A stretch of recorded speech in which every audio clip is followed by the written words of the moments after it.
Hello. Oh, assuming that happened. And there's another. I'm alive. Hello and welcome to session 55 of Strixhaven Curriculum of Chaos. We are currently seated in a jazz bar. No. Oh shit, there's a scream. There is a stream. Go watch it. I got back in time. Hi, Sid. I can't believe there's a stream. It is session 55. Could you comprehend that? 55 sessions of a campaign we haven't gotten cancelled yet. By the internet and by schedule. I've cancelled Yatsu. Well, it would be more than 55. Like, it would be 60 if you counted the vacation sessions, which I didn't count those as Curriculum of Chaos. And we're 70 plus on full Strixhaven general games. Like, Jesus fuck. Anyways, 55 sessions with nerds. We are starting off currently without Snow_Taku04. I think there's an underscore. So, perhaps maybe, oh god, it's the emoji sucking Shrek. No, stop that. Anyways, we are currently starting without Snow, so that means... that means we perhaps could rearrange things, and by rearrange things, I mean handle some solo downtime that people have set up for themselves after the previous session, most of which have been settled off-screen, but before that, what happened last session to anyone who wants inspiration? We're finally doing this again. I use my inspiration to, like, re-roll some shit, so I'll do it, I guess. What happened last time? This is going to be an interesting recap, considering your recapping plans you made. Oh, anyway. Oh, that's bullshit. What best. happened was we didn't Shiana's get listening. kidnapped. Hi, Shiana. Who? Oh, hi. Yeah, she's taking notes from you. Why? There's nothing good. So like, we got snatched up by a grounded dragon. Not even a that's the wrong fucking. It's I forgot their names. Dragons. Were they dragons? Yes, that works too. Dragon's Guard. Dragon's Guard. I wanted to say Crown Dragon. There are too many fucking dragons. The fucking Dragon's Guard, right? We got snatched up by. Come, and they all came. We got snatched by Bro's brother. Right, and we were brought to a place like, yo, you live here now. You're like, okay, right. It was cool. We had online classes. Yatsu's not Yatsu. Murdock simp. We got classes with Murdock's girlfriend. I cooked some food. Arleigh told Midnight that, yo, I saw you dead, homie. And Midnight was like, okay, that's cool. Cool. Yeah. Then we picked rooms. Midnight got the edgy room because he's Midnight. Celeste and Arleigh got the art room because they're Arleigh and Celeste, and Murdock's a lonely bitch, so Murdock's room is the most populated if you count everything. Yeah. Do dead people really count though? Alright, we were like, yo, it's time for character? Bed. It's time for bed. Oh, me? I'm sleeping on a big bed. And Gyan sleeping on a couch. Workshop. Yeah. There's a lot of banging in that room, and not that kind. I sure hope not. He has a girlfriend. Unless he's fucking Marlet, then that's a different thing. That's a robot. Both of you have one. All of this party but one has girlfriends. Everyone's into women. Midnight's skillish. New Marlet function. Beat Gyan's girlfriend. Why is it all women? Function. All the men are straight and all the women are gay. Okay, right. Then Midnight's room got broken into by a demon witch bitch. Ow! Fuck! And she was like, there's one more left. And like, oh shit. Now we gotta fight a demon. Yep. Because that's probably what's gonna end up happening. Yep, and sure, you can have it. Nice. That happened at the end, well, near the end of the first trimester, right before exam season was about to pop up again. But for now, we're actually starting before that. That was some. Well, I forgot the word, but now I gave you something that didn't happen yet. But now, since we don't have snow yet, we might as well stall for time by starting some solo things. Okay, Celeste and Murdock, who wants to go first? Because, as, well, the party, well, multiple of them have had their free time to do some off-session shit, upgrade things, talk to certain people, accomplish certain tasks. Some of which include working on their student thesis, some on personal things. But some are special enough that I wanted them to warrant their own screen time.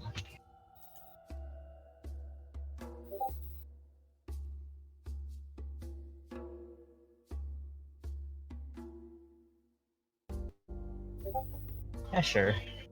So I suppose for now, we move to the campus of Silverquill, and that actually means I could teach this theme again.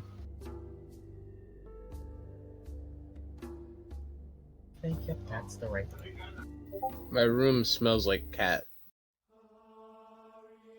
Alright, pardon the church choir, but... Anime bear. Silverquill campus. It is certainly a place.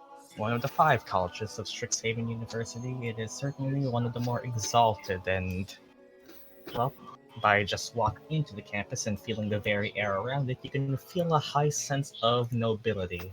Status speaks thousands of words and yet speaks none. Within Silverquill campus, we find, well, of course, mostly Silverquill students. But on this small occasion, a quiet day among, well, the students and the faculty, we find Celeste after you make your things, pardoning the current workers at the row stage, giving you the information that no, unfortunately, Lila is not here. You make your way out under the arch, fucking dead. Lamau, and just ponder, okay. Good question. Where do you find someone who's, well, not locked up, you assume, but somewhere? Where to start? Also, hi, new art, by the way, if we haven't seen enough of it.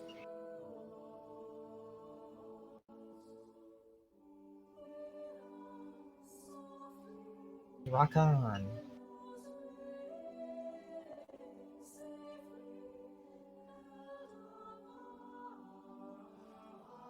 In her hands is a stone. Who the heck thought this was a good idea, SMH? Well, based on what you know and what your friends have gathered among their own spare time, especially with Midnight who handed out the other 3 stones, it seems that your juniors were mostly held up in their personal campuses. That leads you to believe that if you're going to find Lila, likely chances that, well, it's somewhere on Silverquill campus. Problem is, where?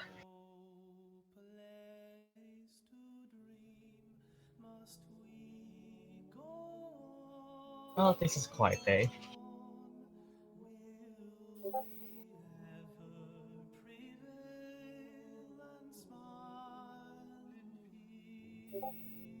I know where to look. Use your case senses.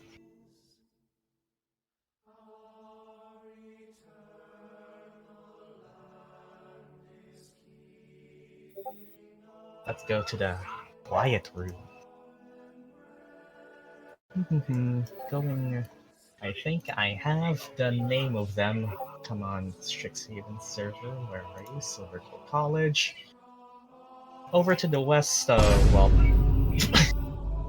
over to the west of Silverquill campus is a building known as the Dramarium, a facility where Silverquill students train in, quote, fitness, dance, martial arts, and other physical performances. Students can avail themselves of the preparation space specifically called the Grey Room, which is actually a chain of rooms, so the name is a bit misleading, which has multiple stations such as hair and makeup salons, voice rehearsal booths, mirrored rehearsal spaces, and spa facilities. Damn, there's even spa here. And well, the special thing that you have a hunch is Madafir in there. The special hunch that you have is specifically the quiet rooms out back. Walking in, you can see that, well, it is a quiet day. There doesn't seem to be much here, and well, even going to the quiet rooms, opening, you see not much. Seems that, honestly, you're probably the only one here at the moment for the current day, as it's most likely a weekend, as the only footsteps you hear are of a professor that just came out of oratory practice and sees you, a Prismari student, looking a bit lost. And that he does ask, "Are you lost, Prismari?" This is the Herbarium. Zombie.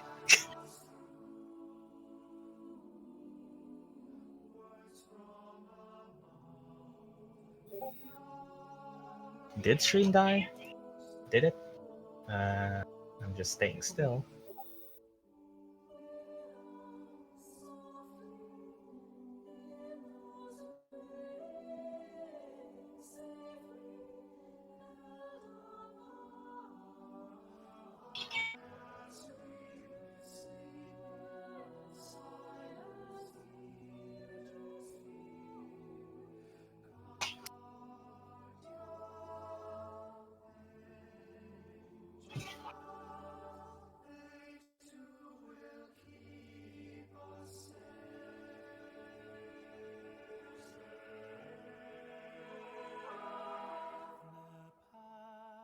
Am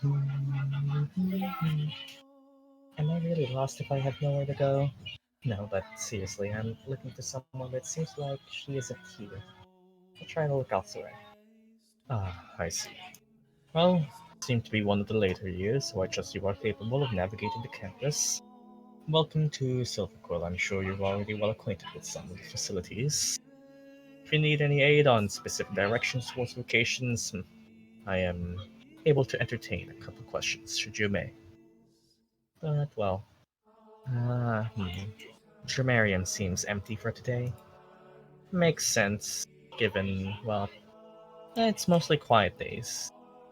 At this point in time, first years and, well, years underneath yours, years before yours, words, are probably getting into the mood of the exam season and getting their things prepared.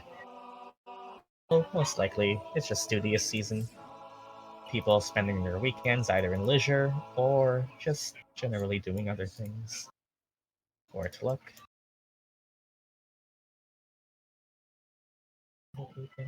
Yes, it is. Don't. I'm not gonna play that in case it's not even the right track. Okay, I'm fresh out of clues. Well, he did offer help.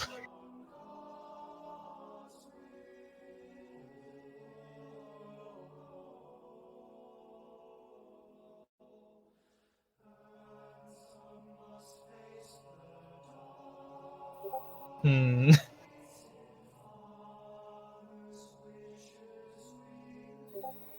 Okay, sure. Fine. Swallow your pride.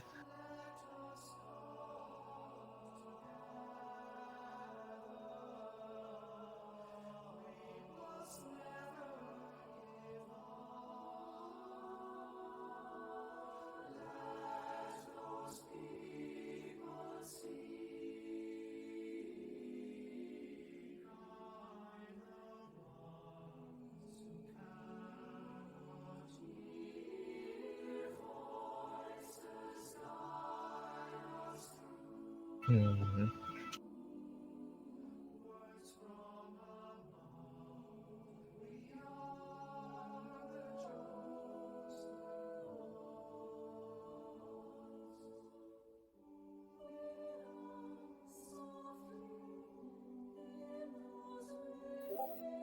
Excuse me, have you seen a girl with long red hair? It's hard to miss her. Long and red hair. Well, I know of a few of that personality.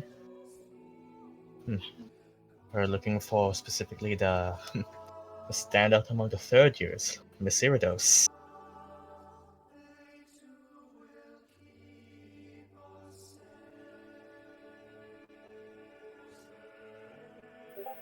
Yeah, that's the one. Of course. Well, it's not the first time I've entertained such a question. But, as of lately, I do recall not seeing too much of her in the public eye. Perhaps something to do with personal matters, but well, if you were to find a specific Silvercool student, the prime place to be, if you've not already checked any of the other main facilities, would be Grand Loft Hall. During any hour, you'd probably find multiple Strixhaven professors and students wandering, well, its echoing halls. It is the main facility of Silvercool campus. If there's any place to search for first, it would be there.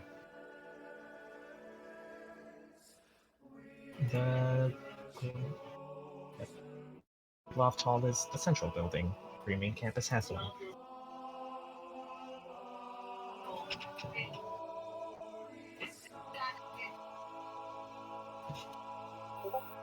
Thank you. You're all welcome. Okay, let's go there. Grand Loft Hall, Grand Loft Hall. As you walk across Silvercoal campus, it takes a bit. Eventually, you do come to bump into some students who just give you a general look. As it's currently, well, quiet season among the campus, as for the reasons stated before, most Silverquills kind of look at you with a bit of, what's she doing here? Due to your, well, nature of wearing the Prismari colors. Though, you can feel that some do recognize you. I mean, it's hard not to. It's not hard. It's hard not to, with given your renown, we shall say, but, well, I'm assuming you have one focus. You take an eye across, well, take a gander across the high peaks of Grand Loft Hall. It's hard being famous. There's that. You are in a band. You were part of, like, the famous sports team that won. Speaking of which, there would probably be a game of Mage Tower again for the other years. It's either now or next year, but, well, that's a thought. But, well, you make your way into Grand Loft Hall, and I think, have we seen this before? We might have. But Grand Loft Hall is this, well, segmented, almost Victorian-esque building at the center of Silvercoal campus. If you haven't seen it before, it's this one. You make your way past the central circle, just entering through the open windows. Not the open windows, the open door, which parts its curtains to you in the shape of that signature Silverquill, well, quill look that parts its way for you magically. It's almost as if this university campus is magical after all. And you enter in. As was stated before, it is not the most populated, but it's way more populated on the inside than it was on the outside, due to being the main central building of Silverquill and all. Well, from here, you've been here a couple times. Those times being when you had your lessons in your second year with Brenneth Blackstone. Let me do this. Does this work? Okay, now this. Okay, that didn't work. Nice.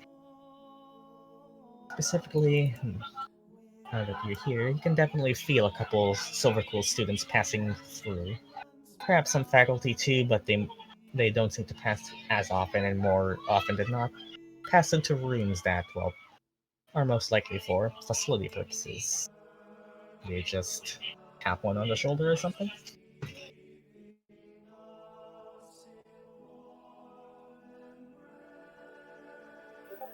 Yeah.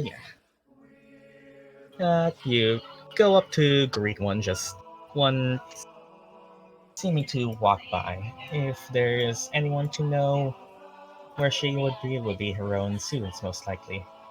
As you turn, you get a look at blonde-haired student who seems kind of meek at first, and then turns to you to look and oh, hi.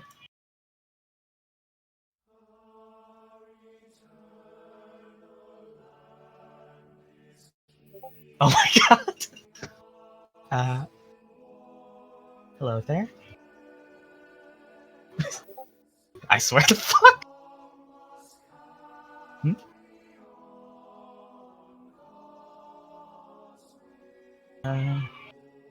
Hi. They said that.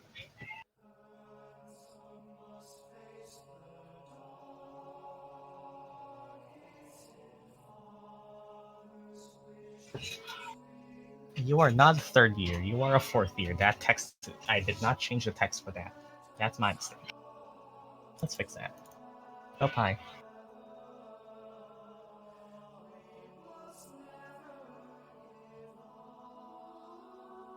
Can I help you with something?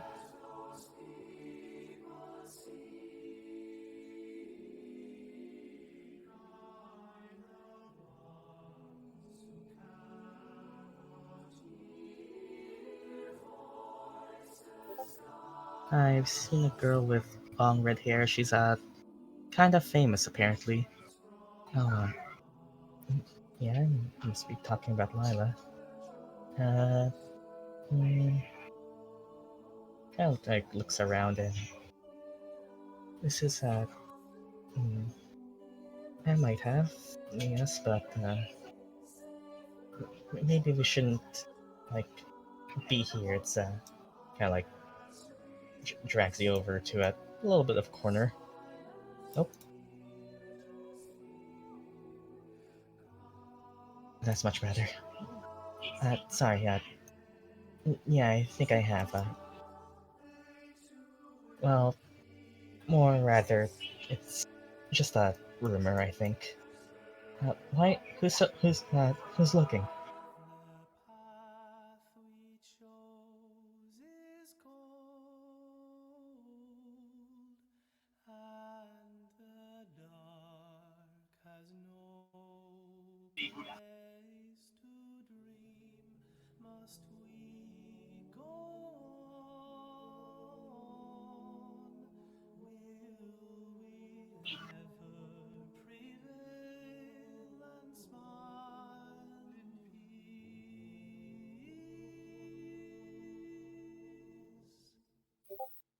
Right, my name's Celeste. I've been her friend for a while, and need to give her something important. So nice. Oh, you can't be that. You are that Celeste. I guess I didn't really recognize the face. I don't remember faces too often. Sorry, but yeah, I think. Uh, okay, this is now me asking you, Stella. Would she use this face or the other one? Because to those not aware, this is two of Stella's Strixhaven characters meeting each other. The other one probably. I think. Just give me a bit. I don't think I'm the right one to say this. And well, as she does say that, she turns around to, oh, and someone's dead. And she turns around to kind of face the wall for a bit. You see, well, her hair tightening up and bunching up towards the top. For clothing's tying it up into a ponytail. The blonde yellow strands fading from the roots to the tips. A shade of purple, and she changes her complexion at you. One of these people. Okay, I think. Yep. That's better. Yep. Well, the thing about that is, yeah, news around Silvercool campus travels a bit secretively, you could say. People have seen Iridos around, but oh well, Helena, by the way. Nice to meet you, I suppose. But to answer your question, she's only been spotted a few times, and well, that's of note among the campus. Most specifically because she's quite a popular one at that, or at least among her year. Word reaches out to us, even me. But, well, she's only really ever been seen accompanying a dragon's guard, that Mioria, the Starpiercer, as some people would call her. If, I do believe she's here at the moment, somewhere in the hall, perhaps one of the grander halls. Hmm, yeah, that's mostly what I have.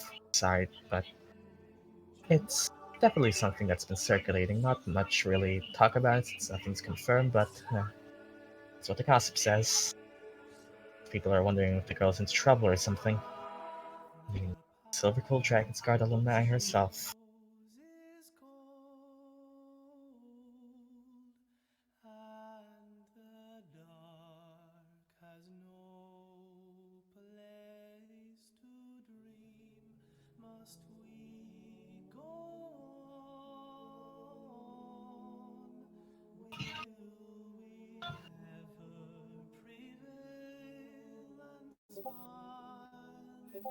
I see. Thanks for your help. Cool hair, by the way. Thanks. Style it myself. Obama meme. Uh, I'd suggest then, well, remembering the description of it, the description of this grander hall seems to be, well, you put it together as you've had your classes in this, the same one that you've had with Brenneth. And well, knowing the direction and with a bit of help from a new friend, quote, call it, hmm, you both have great designs. You complement each other. Nah, eventually, you make your way.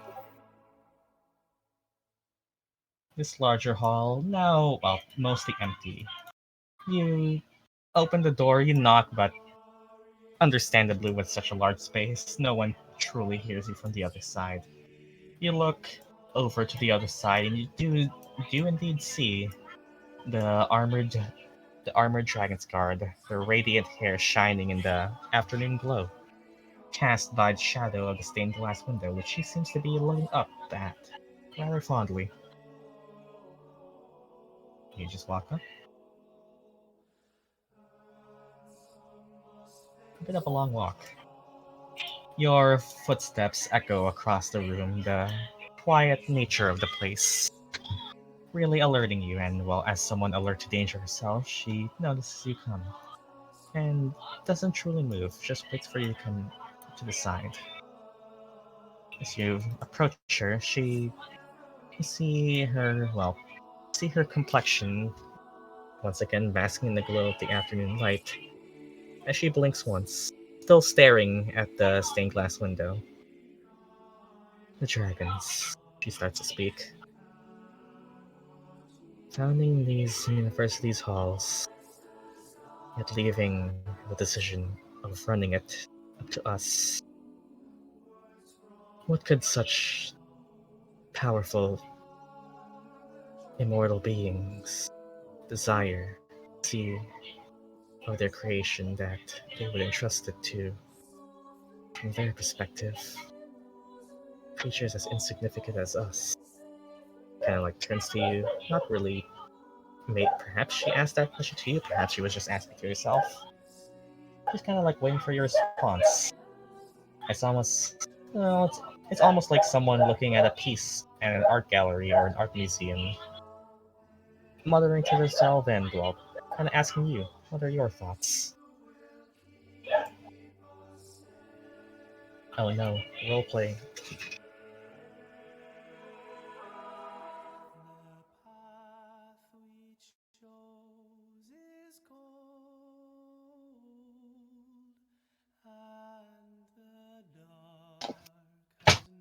This map also was made with Strixhaven in mind, so yes, that is actually meant to be shadowless, even if it's not the most accurate.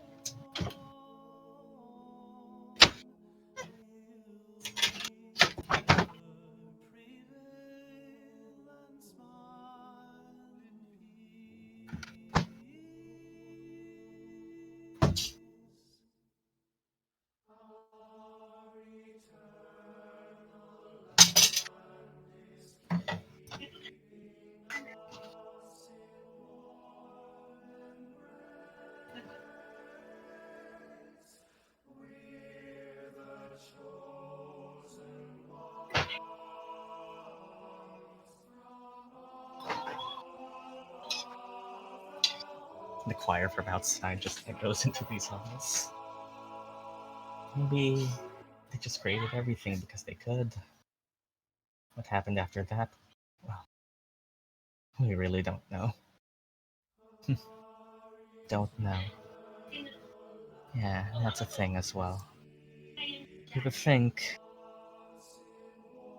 a university built on learning would be so focused on unraveling the truth, finding what it is that counts as secrets in this world.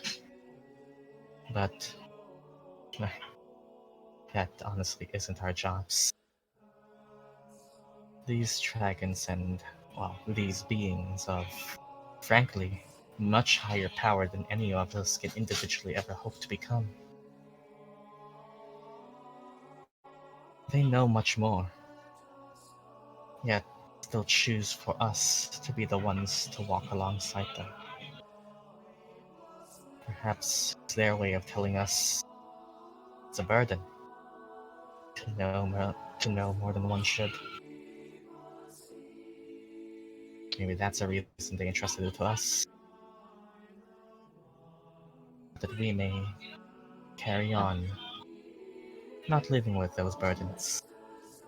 Anyways, ah, greetings, fellas. Caught up in my memories of this place. Do you wish to speak?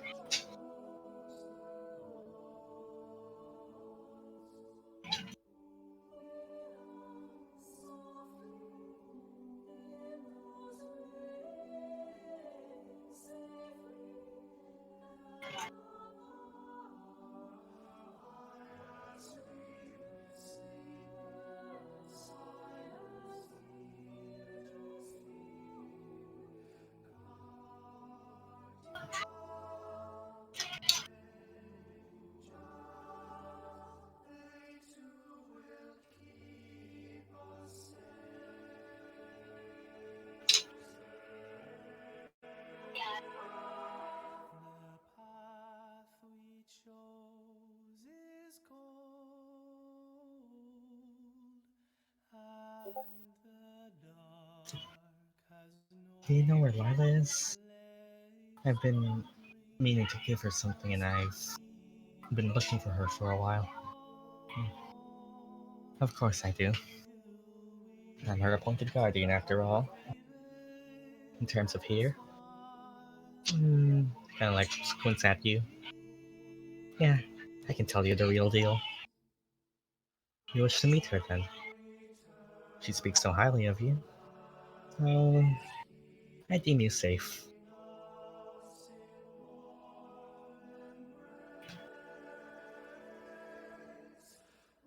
I can sympathize. I was a student once too.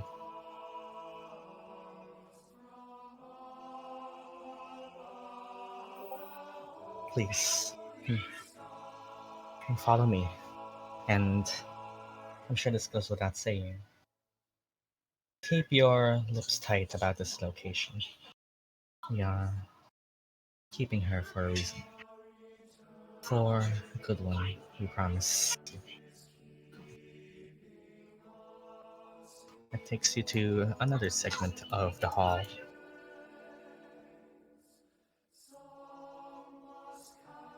Making your way, eventually even, up a spiral staircase into the upper floors of Grand Loft Hall, to eventually one of the more isolated areas. Probably an old space used to house various students that studied in upwards time, perhaps a faculty space, storage rooms, maybe something as old as Dragon's Guard themselves. As you are taken to a bit of a small section, it's honestly, well, rather cramped up here, as it's more akin to an attic more than anything, but still usable, functional rooms. Pizza! TV! Hey, it's an apartment map. I found it, I wanted to use it. Oh, you can give her a knock. Promise that we're doing our best. You're safe and accommodated. I'm sure she would be delighted to see a good friend.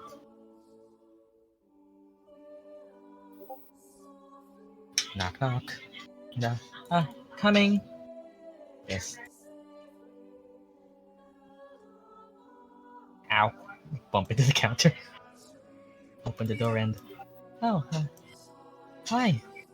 Oh, finally, hey there. I didn't think I'd actually have a visitor. And me too. Miss Valahal. Please, call me Mioria. Yes. Thank you, hi. Come in, can't just leave you at the door. Uh, Here. You can see she's well accommodated for. Pete says, I guess maybe it could be there. I don't know. Uh, Pardon the place, I haven't had too much time to truly, well, make it my own yet. If you ever need anything, just say. Yes. Uh, Hi there, and hmm, thanks for visiting. Sorry that the place isn't, well, the most spiffed up, but she says, but it's honestly pretty clean.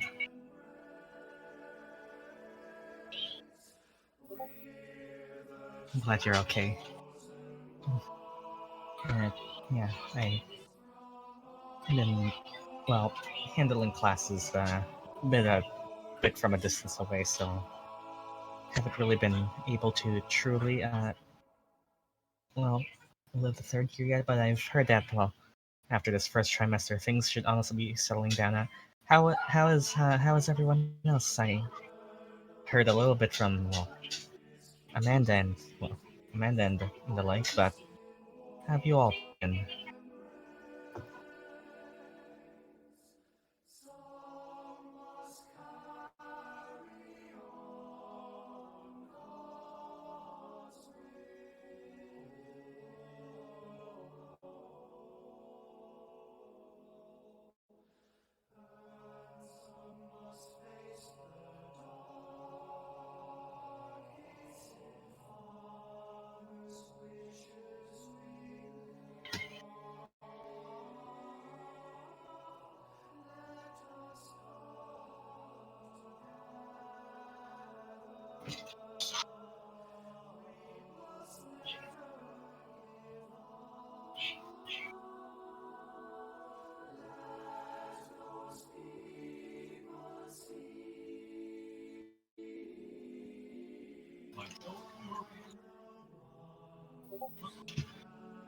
Well, we're actually in a situation similar to yours. We're allowed to roam for a bit, though. Oh, well, that's nice. I'm glad to know you're safe too. Well, it's the thing that happened is in the past. It's nothing's really happened again, so hopefully with the right measures, we're all to be protected. But yeah, it's good. Came to see you with something. Oh, oh, is that so? What is it? She kind of like puts her hands behind her back, just kind of like awaiting.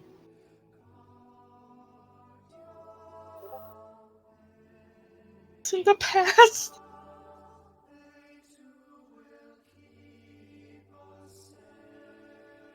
I've been able to continue my thesis studies in here. I've been really practicing a lot for, well, my role, and well, at least with this place, I can access some tomes from a distance. Really, with Mioria here, I really don't have that much trouble keeping up with my studies, so things are all right. This, well, I suppose the least appealing thing about it is the lack of people, but I understand the situation's complicated. We can't risk another danger like that.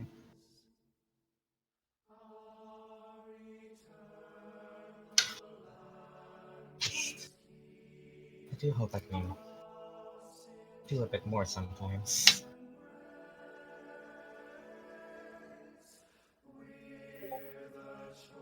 I wanted to give you this. If you're in trouble, you can use this to talk to us, and we'll be able to talk with you in the blink of an eye. Oh, this is... That's what this was for. Social stone. Social stone? Just what she says. Oh, uh, oh, that's great. That means we can talk to each other, right? How does this work exactly? And she kind of like taps it, and I haven't had that much experience with magic items in the lot. Granny didn't Granny didn't have much in the. I just you tell me how it works. Kind of been embarrassed to say this about herself. She was living in the boonies.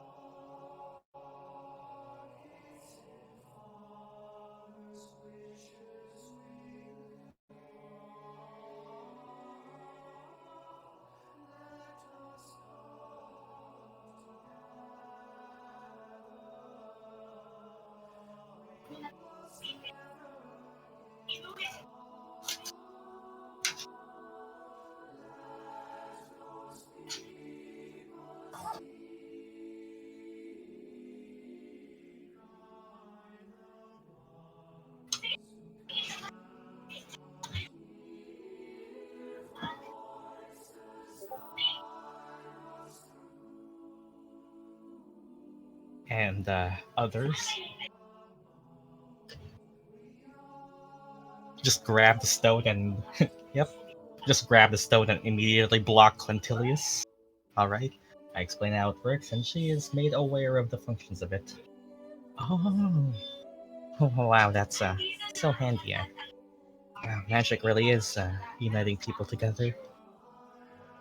With this becomes more widespread, and imagine the possibilities of it. I'm getting carried away. Thanks. I'll be sure to use it sometime, if you don't mind. That is, gets a bit too quiet in here sometimes for my liking.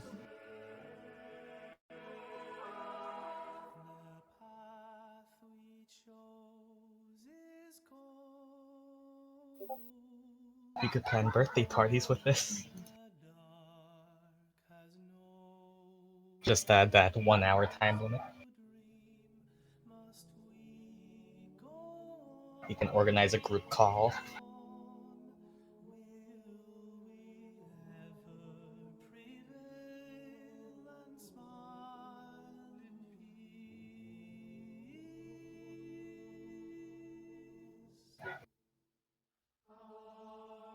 I can download Among Us on this.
You got something else to say, or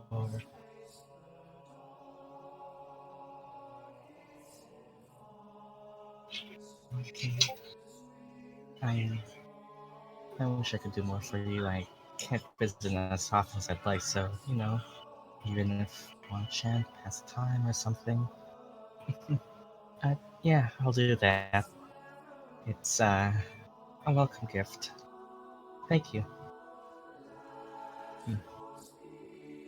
It's definitely something to keep busy.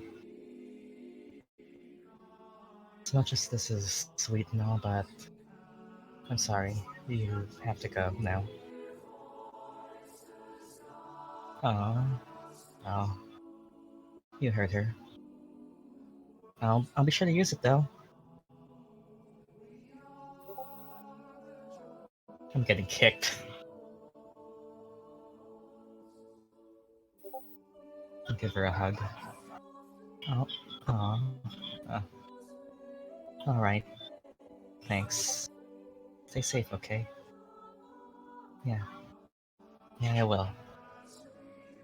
And good luck with all you're doing. I know or at least I've heard the fourth year is busy and all.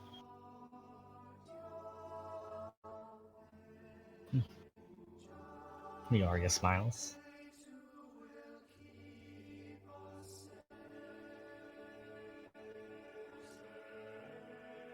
Naga still isn't here, I think. Could be worse, but I'll do my best. You can do it. Well, if anyone can, it's you. Good luck out there. And, be your best you. Hey.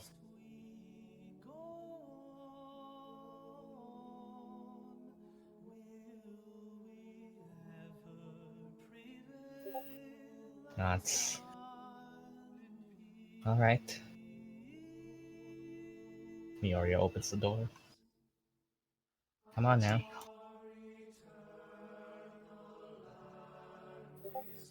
Punching air internally. Mioria walks you back down. You get this slow, somber moment as the afternoon sunlight slowly turns to a sunset, with the orange glow illuminating you both. She stops for a bit in her tracks and just asks you something. Do you believe in fate? Silly question, but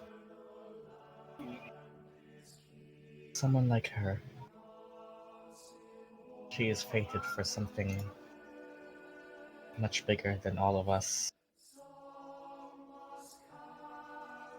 and she had no choice. Do you think it would be right to just accept that? I'm sure you know a little bit of what I'm talking about.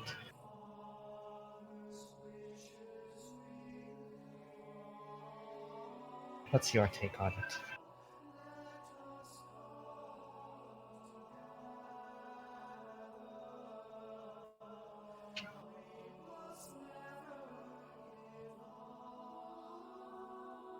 Okay. So,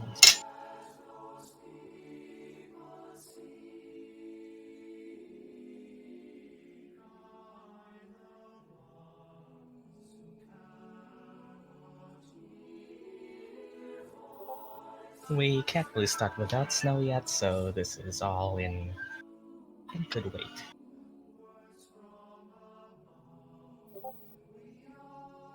Oh, I get is that yes, or well, we'll see.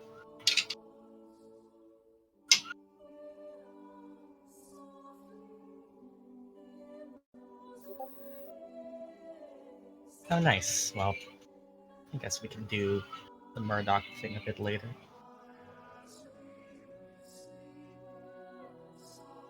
We're on a good note.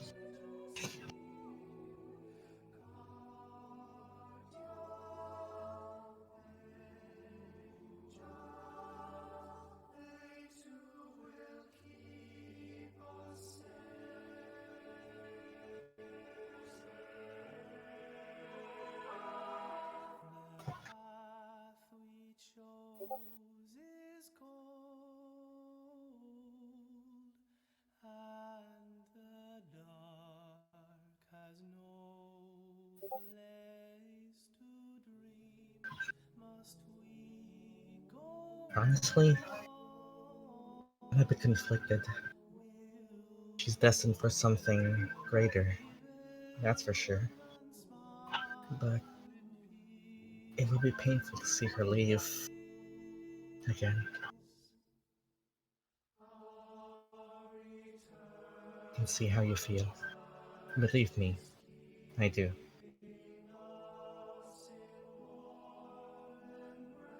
But, like I said, if we were meant to know why things are the way they are, maybe we should already have. Some things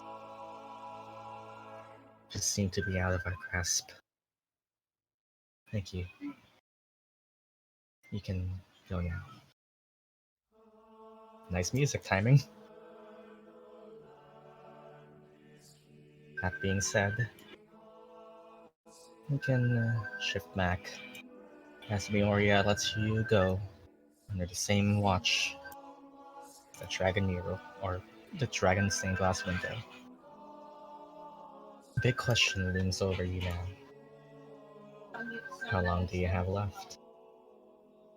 Anyways, for now, we can meet back up with the party, now that we're all finally complete.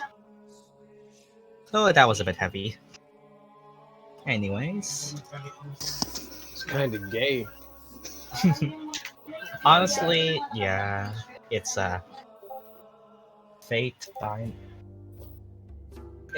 It's there. It could be there. The tropes are definitely leaning there, based on things that have used them before. But anyways, as the first trimester passes by, pretty peacefully, honestly, the rest of you have grown accustomed. Was a bit fucking, not gonna lie.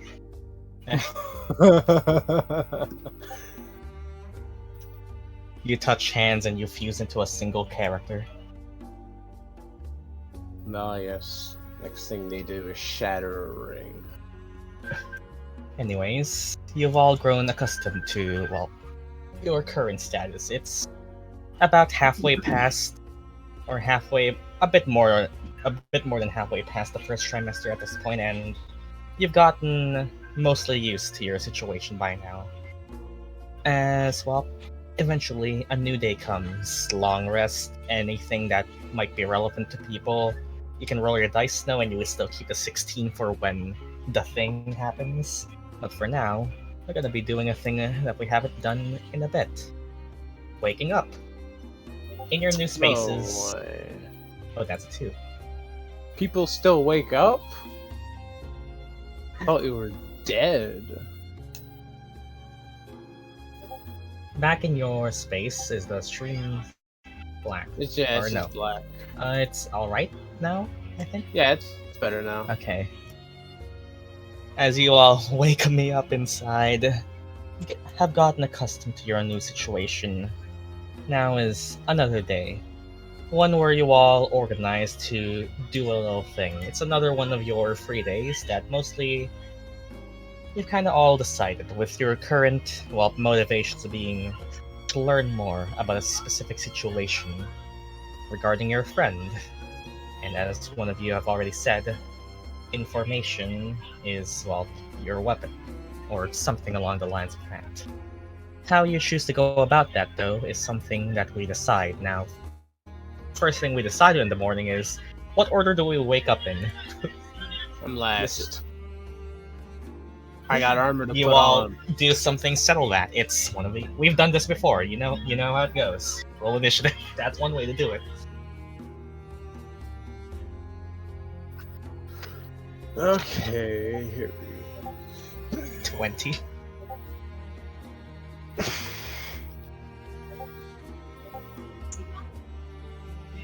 Seven, 9.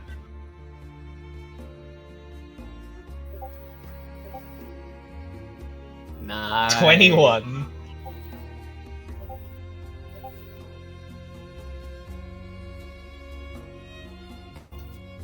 Gyan rolls with a 50. They're rolling initiative to wake up. Because I said you decide who wakes up. Oh my god. Bed too comfy. 16. I guess that means well, some of you are actually no, you're not tied. That's a 15. I suppose we move to Arleigh's room for now. Arleigh, welcome back, Snow. How do you wake up now, getting more used to your new situation? You can tell me if you've done something with your room, customize it to your bed. If you're rooming with someone, which you are, I don't know. I'm in a hammock. I just placed you all wherever. You decide where you're really truly going, but I just noticed it.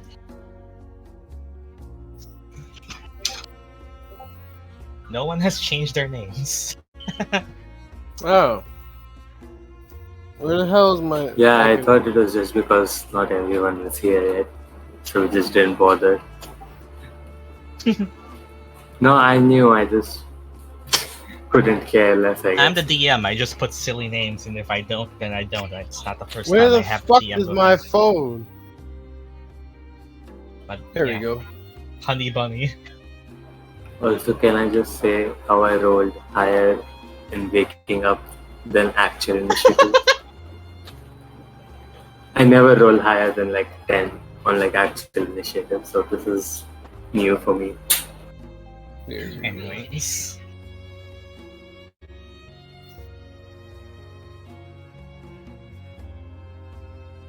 So, how do you, What did I how do? you What do you mean, today? fuck me? Fuck you! You've all done this before. Come on, I believe in you. Oh, notification.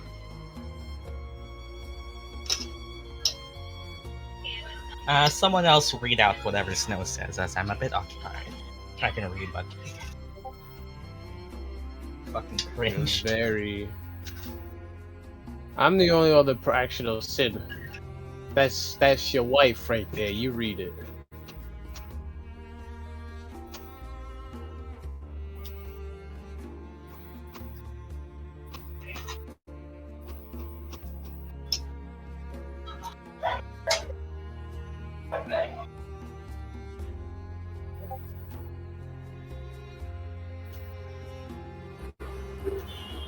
Arleigh probably set up her usual art setup she had in her old room, stored her extra canvases, hung the paintings she made, and that stuff.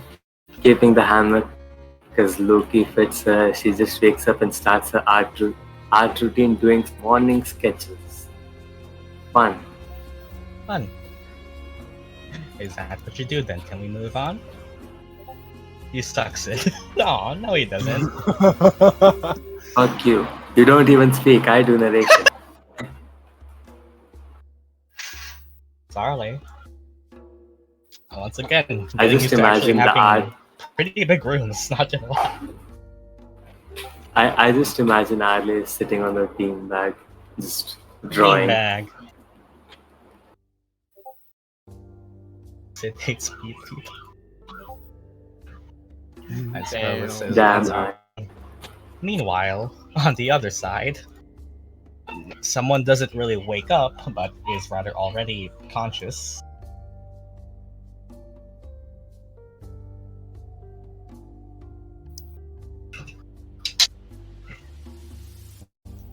I guess you just chilling at my desk doing a few experiments. Yep, you go do that. Murdock has already been awake. Since you don't really need the bed, I guess Freddy's taking it. Otherwise, how many of your things have you gotten out of Sinetis' bag? Because I guess there is a lot of space. All of them. Yeah. Okay, I'm gonna grab all of them. I do have all of them. The boys! Bone and Flesh Boys. Where are they? 12 times.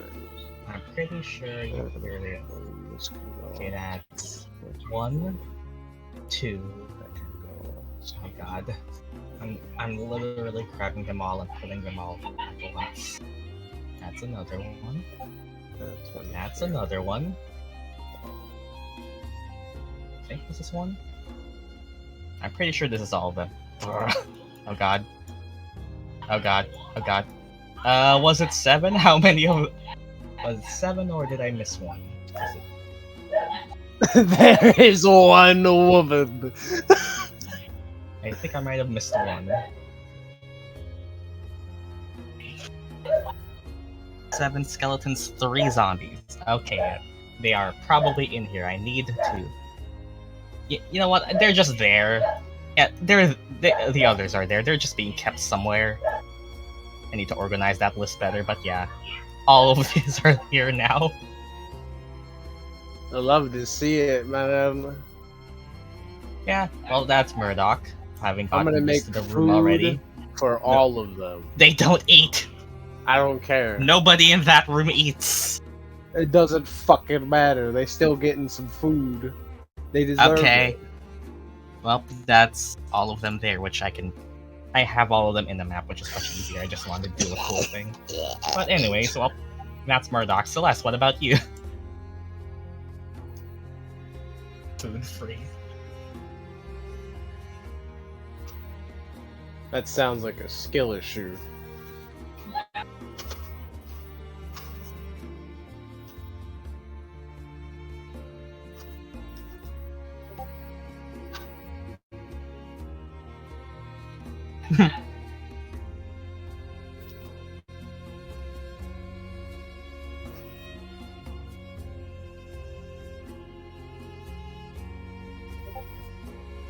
OMG, the frogs.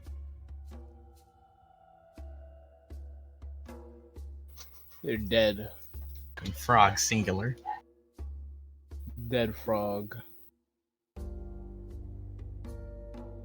The other one, I think the other one, I think, is still in the dorms because... Right? Because it was never indoors anymore, right? Yeah, because we threw it out in the water and abandoned it. It's somewhere there now.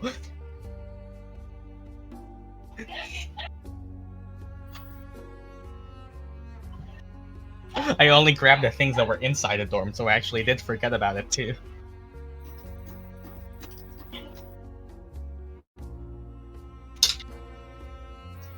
How the fuck did we get here?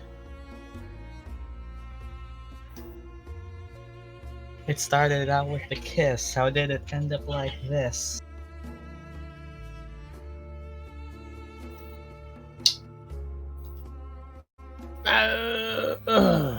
It was only a kiss. It was only a kiss.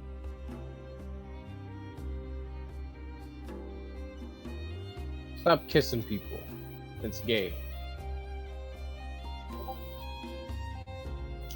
Hmm.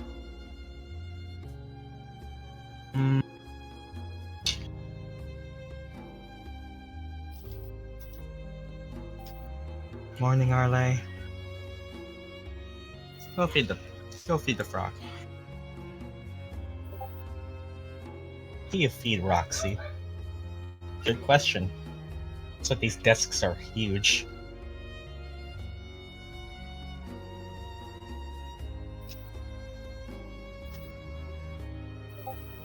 One ration, like a full person's ration. Yes, that's what the frogs get. You feed them once and they don't eat for a whole month. Morning, Celeste. She eats a lot.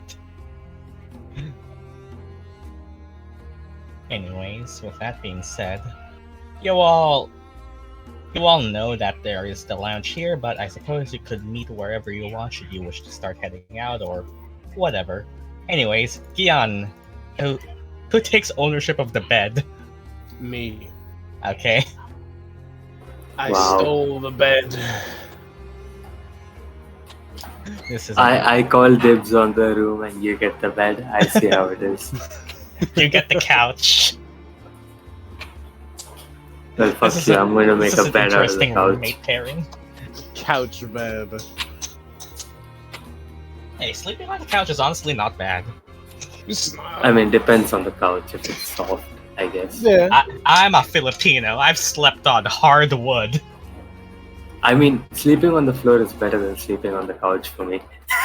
I don't know why that is. The floor I've also done, yes. You know what? I'm going to bring a fucking futon and sleep on the floor. Because I can. Okay. You wake up from the floor. I wake up from the floor and then just, I don't know, sort my shit that I haven't actually sorted out from moving in, and then go to the workshop and fucking break these robots apart. Diagnostic of Marlot's new thing. Oh yeah, that too. Oh hey, there's an unsuspecting target you can test it on. You know what? Let's do it. Let's fish for a Sinetis this morning. Alright. Let's do it.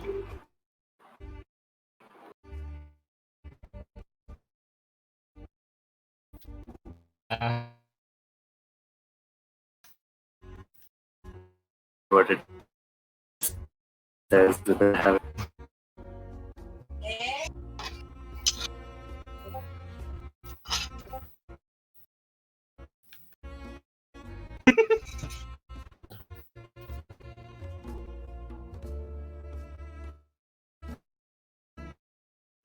Damn. Yeah, just sleeping on people's moms. This is so sad. Okay, so I guess since nobody's here to see it, Marla just like grabs his fist, aims it at Sinetis, and then his fist just propels out, leaving his arm behind, and I guess. Roll to hit an unarmored Sinetis. I guess I'm. Do I have advantage because it's prone? Actually, that would Just let it be disadvantage. normal because it would be disadvantage, but at the same time, he's also like I'm an easy also target. unconscious, so Yeah. it's an auto crit. Oh, that's only with 5 feet. Is a 14 enough for your unarmored AC? I'm guessing so. I have 12 decks. You have 11. It does. And do you pull him out? Yep. Sinetis, you are forced pulled out of your bed and onto the floor. He doesn't wake up. Well, he'll just leave you there. Okay, it works. It works. I'm happy with that. Anyways, as that works, I suppose that Sinetis is not waking up midnight. What are you doing? Oh hey, you woke up from a perfectly normal dream. Nothing happened.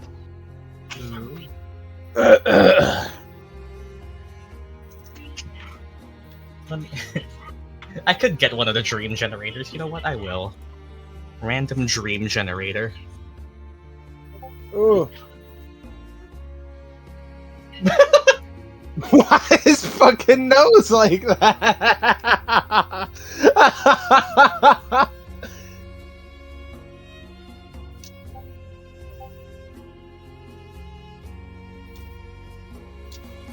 What? Bro has a wild Okay, nose. how do you wake up? No.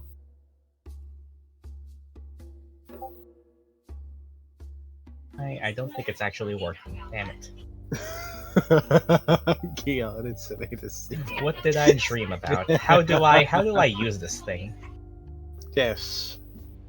Okay, let me see. How do I use this thing? This website does not. How do I actually use the generator? Please. I have no idea. It's just generating meanings, not the dream. God damn it. Just use like chat PT. GPT. Yeah, that, and say, give me a weird ass stupid dream. You know what? I will. Sure. No, I have to log in. No, I won't. Oh, never mind. Here we go. Here's what it gave me. Last night, I had a dream. I was teaching my girlfriend economic. Well, the topic production. Her dad suddenly appeared. Ad was like, he was insane. Her dad looked sick. I also heard her mom's voice, but I never saw her. Then I woke up.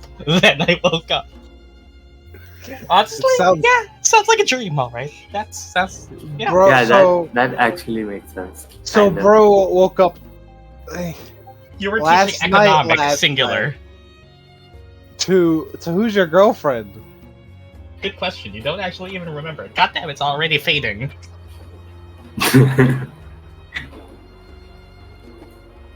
What girlfriend? What? Do bunnies dream of economic girlfriend? Do bunnies dream of economic sheep? What the fuck was that? Well, you wake up from that. Whatever it means. Had a girlfriend? He just remembers a girlfriend. Not any person. It's just that you remember because it's a dream. It's a girlfriend. It's just a girlfriend, man. It's Lola Bunny. That's Midnight's girlfriend.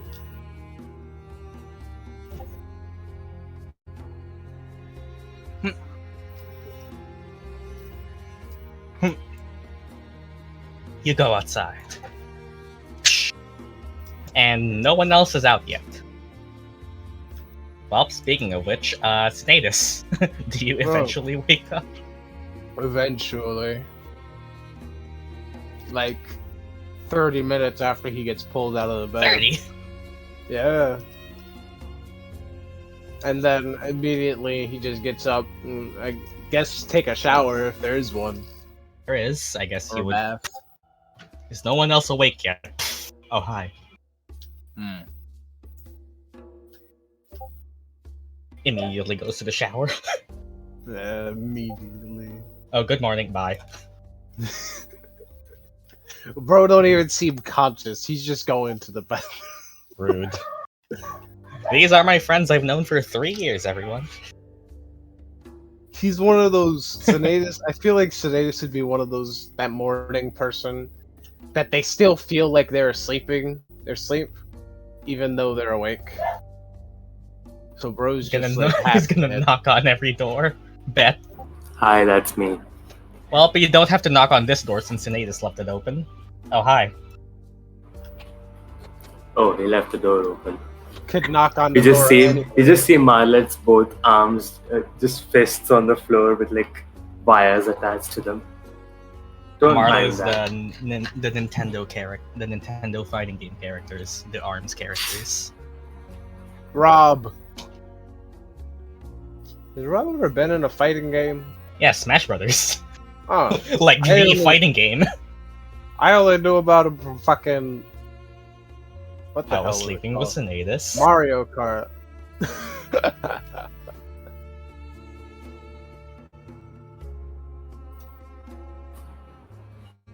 I don't know, I was so tired, I couldn't care less.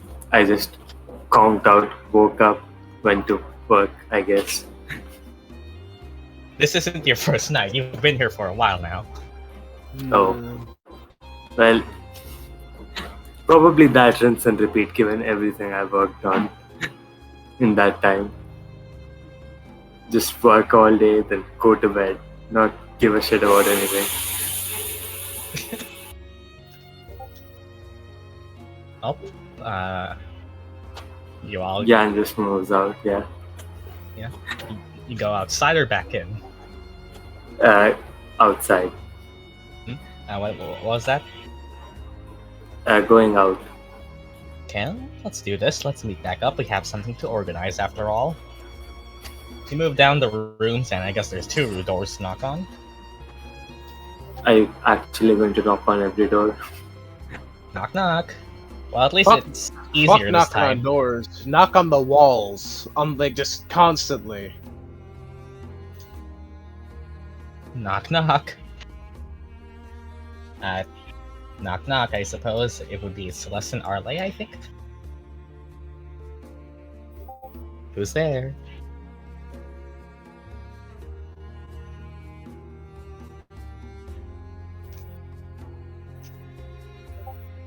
Your greatest fear.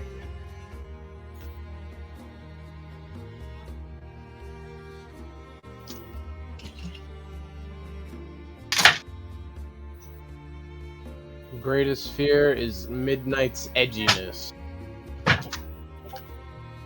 Which one?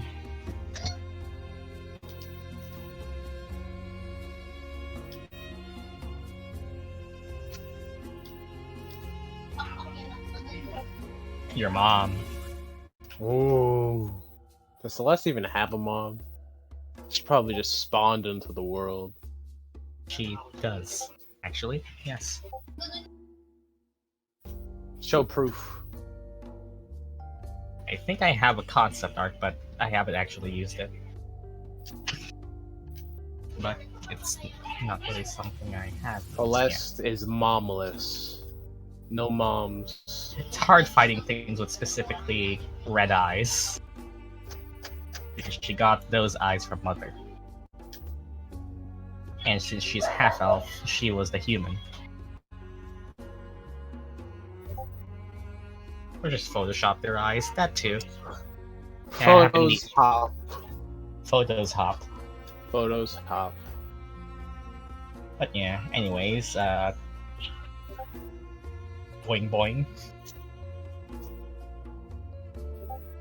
Anyways, open the door. Hi! And then, you go to Murdock. Good morning.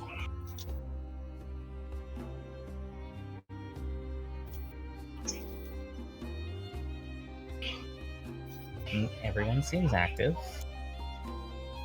Up and active. Eventually, Sinetis comes out of the shower. And immediately start putting my armor on. Put your armor on. Yeah. Close sketchbooks, put specs, close the door. And then eventually, well, someone's already awake because someone doesn't need to sleep. How does that room smell? Do you want to check? Oh, they can do that for me. Not me. We've established before that Murdock does not have a great sense of smell. Nor are corpses hygienic.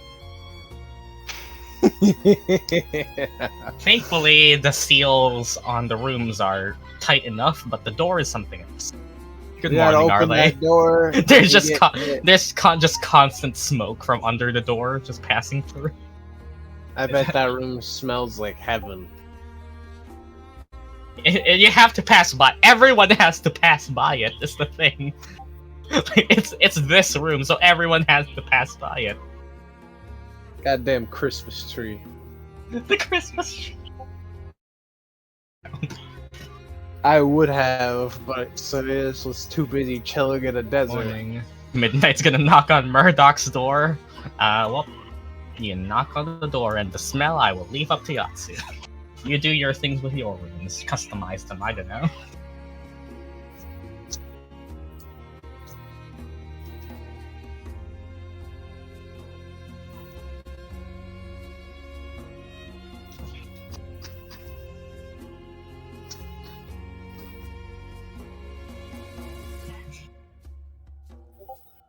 Wow, the smell. This art and music studio combined. You even have like a door to a balcony. Or they can hold a concert in that fucking room. Well, there's no one really in this region of campus, but yes, you could. You could host a party in this center. Honestly, it would fit a lot. Crab party.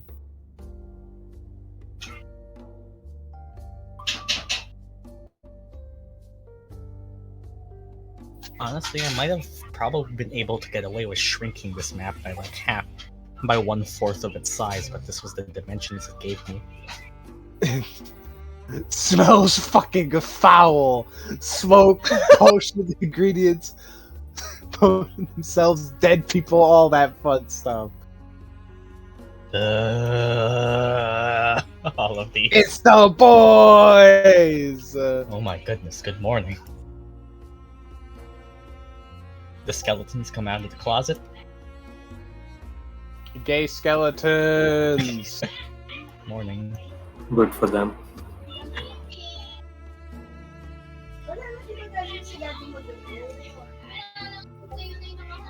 Happy Pride Month. It's still Pride Month, right? Yes, it is.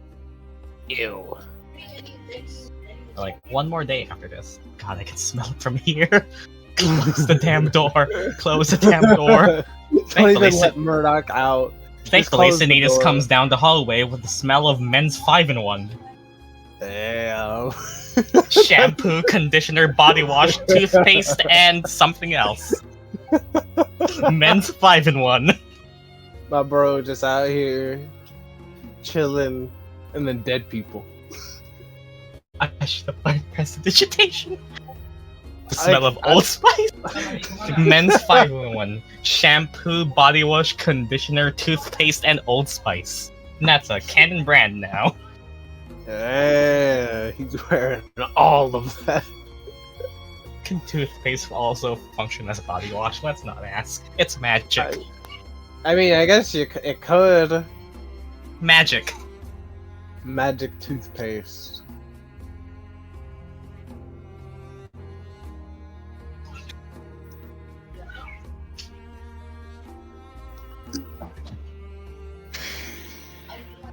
I won't be able to smell it anyway. Sinetis is probably used to the smell of dead people. So to him, it's just like it's just a thing. Okay, warmonger. Not my fault, man. It smells like corpses. Because it is. Yes. That would make sense, right? No shit. There is also, indeed, no shit. Oh. That is something they do not do. That is, I guess that's good for everyone involved. No shit.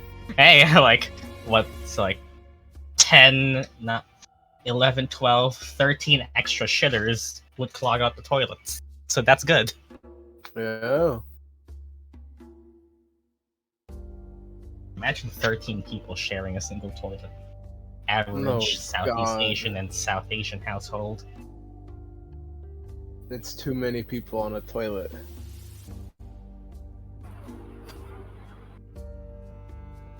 Anyways, well, you've all gathered together now, somehow, I suppose. Eventually, I guess that means people cook breakfast and shit. Yeah. You do I'm whatever it is you cooking do. breakfast. And it's most likely, once again, just because it's convenient for the plot, wow. It's most likely just another free day. Midnight gets carrot soup for breakfast. And everyone else just gets a really good egg sandwich, I guess. Eventually, you all just do your thing, and now is just another moment of sitting down, where once again the party has time to discuss things. Most predominantly, all of your efforts to actually, well, help Midnight. Some of you have already talked this over. Ideas were brought up with, oh, let's look at stuff in the Biblioplex. You're now all 4th years, which means you have access to the upper floors of the Biblioplex, normally reserved for 4th years, which contains some information regarding, or some more detailed information that the lower years are not allowed to have, because it's primarily used for people studying for their thesis, which is, yes, something we all are currently doing and focusing on. Yeah. You actually are one, yes. And, well, Arleigh also brought up the idea of just talking to Denzel, because that man's knowledgeable. You do be having some brain. Role players. Roleplay. It's your moment. Where do you go? Some people have decided already, or it's suggested, but you could split into teams, you could go as one group. How do we want to do this?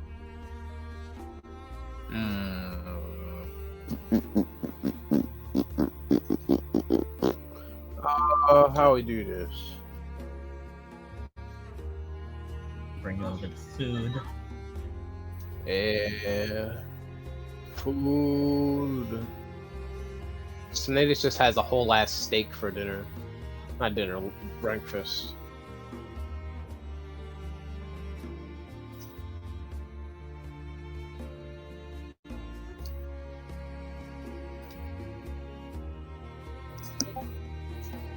I offer Finis. Ford can keep standing though.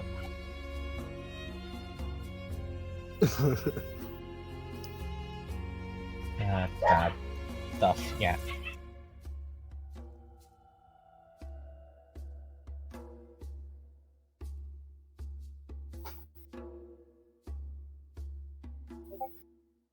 So are we going to the Biblioplex?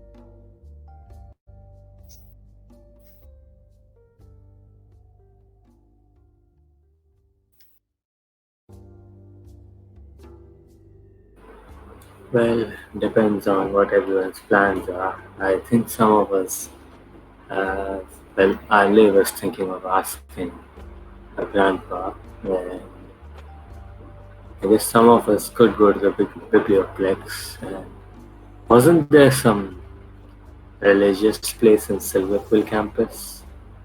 Student Mage's Faith. It's an extracurricular, yes. Lila's part of it. Not anymore. Good point. We could go in groups if you're thinking of going in more places than one. Yeah. Midnight, have you... Wait, was I there when Midnight went to the church thingy? I forget. I think he actually has, because removing a curse. No, he has, but was I there when he went there? I think he was alone. Were you? Hi? Yeah, okay. Have you already been there, Meg? Or should we state that place out to ask for help there? Lila becomes a televangelist. I've been there.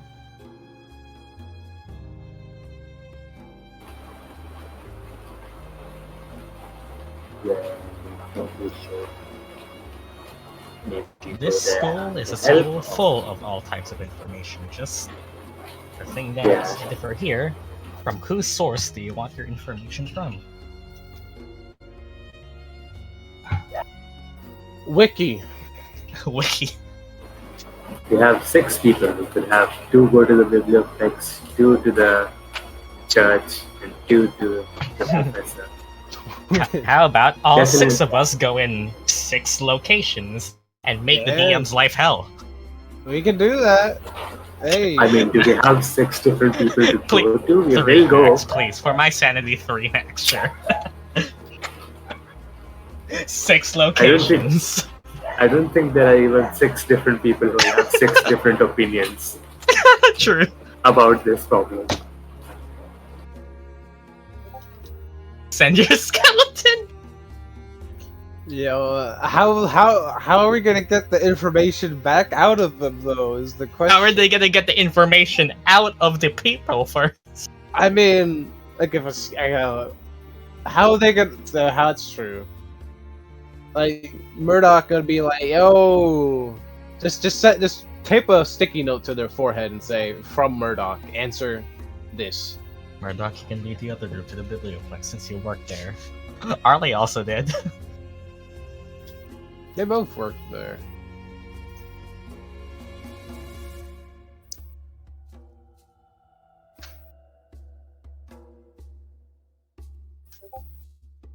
Change to the fashion crew. Alright, we're all broke now. Yeah, I've been broke. Except I don't one. know. Like a plan, not going near that church. Murdock refuses to go to church. Alright, who's coming with who? Well, since Murdock seems very keen on not going to the church, I'm guessing they'll be headed to the Biblioplex. Arleigh obviously is going to see her grandpa, otherwise it would be weird. Okay, let's do... Alright. Okay, Denzel Church Biblioplex. I guess since it was my idea, I'm going to the church. Alright. Right, you 3 pick your poison. Who are you socializing with? A priest, a grandpa, or books? Are you socializing with books? Books are my best friend. I'm not like other Priest, girls. Grandpa or book. Grandpas are cool. I guess I'll go with Take that out of context. Grandpas are cool. I literally saw Grandpa a week ago. That's also true. And you also have a stone.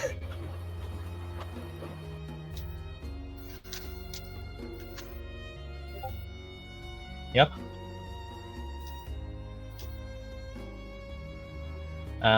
Midnight and Celeste, I suppose. You're physically meeting him when you can just have a video chat with him anyway.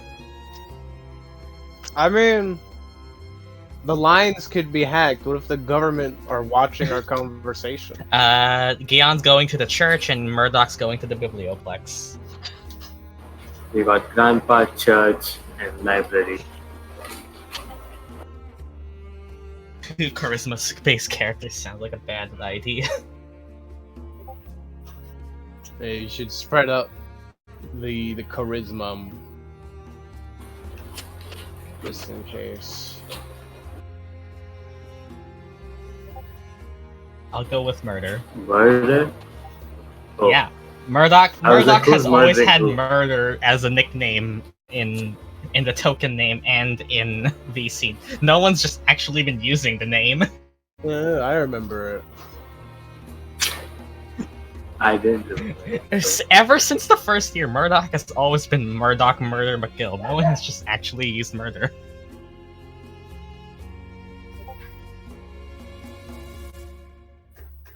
Murder. No. The skeletons use it. Yeah, I remember. I guess Midnight's going with Gyan. Is this what we're going with? Sinetis calls her that on occasion. It's just I'm too stupid to remember. Yeah. I guess this is what we're doing then. Alright.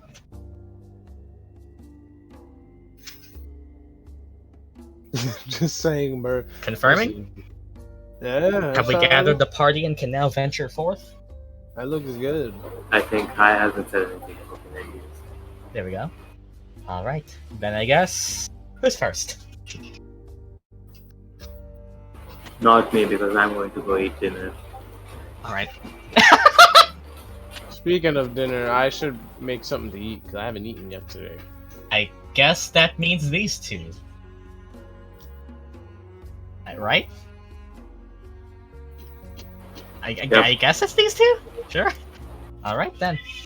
Well, let's go to the biblioplex. Well, let's move maps. Alright. Task currently among you all to gather information. That specific wish to help a current situation with your friend, Midnight Hare, whom you have realized. Nope, not that theme. The blue sky. There we go. Whom you have recently come to know of as currently being in the clutches of his Daemogoth patron, which provided. No. Okay, this is the wrong track.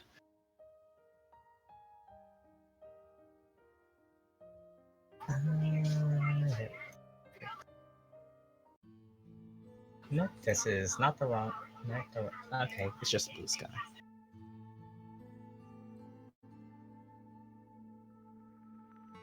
Which, leads you to the biblioplex. Currently, as 4th years, you all are capable of accessing the biblioplex's upper caches of stored information. Normally reserved for those of the 4th year to study for their thesis, the space contains various tomes of information that the most studious of mages and scholars seek to enhance their experience and gather the knowledge that they deem necessary. For now, we have these people. Gaining access to the upper floors is simple.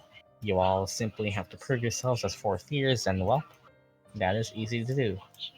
Currently, with making your way up, we have Murdock and Celeste aboard these tomes. Now remains what exactly do we search for? Did it change? Oh, there it is.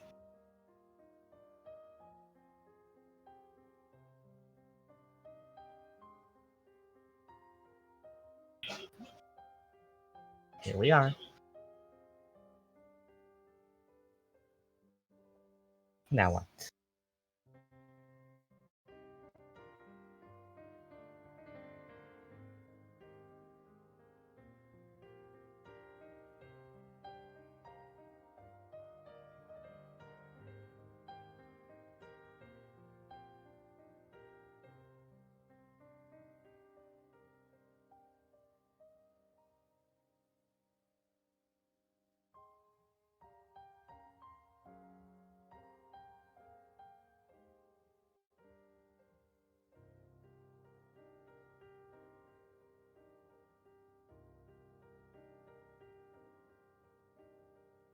Let's just go search around. Anything that could be useful. Alright. I guess I'll allow that to be an investigation. You can work together to use different skills or whatever you feel that's useful. Is that the Old Spice tune? I don't know the Old Spice tune. Oh boy.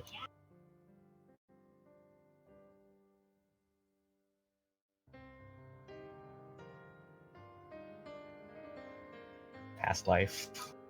Oh. With a 16, you start to comb the catacombs. Anything that could be useful. Oh, there we go, there we go, there we go. Okay, 19 is definitely enough. Working your way through, you find only vague bits of lore and history among these tomes. Eventually coming to realize that your true destination lies even further up.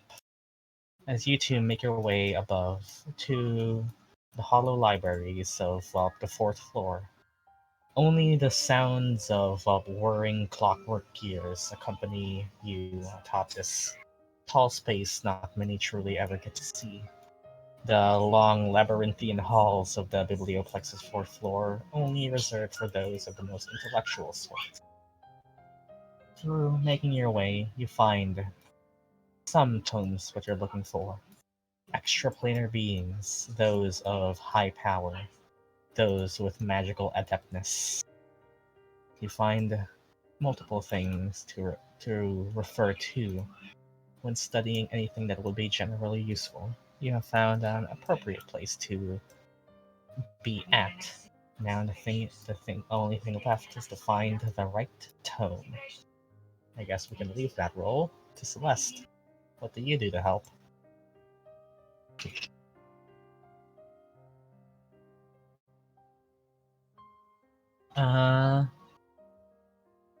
There are constructs here. The archivists. Try to find a tome yourself. To them, or whatever method you have. Yeah, you know what? I'm gonna ask them. Alright. Could let this be a charisma-based check. Choose something that you think would be appropriate in asking them.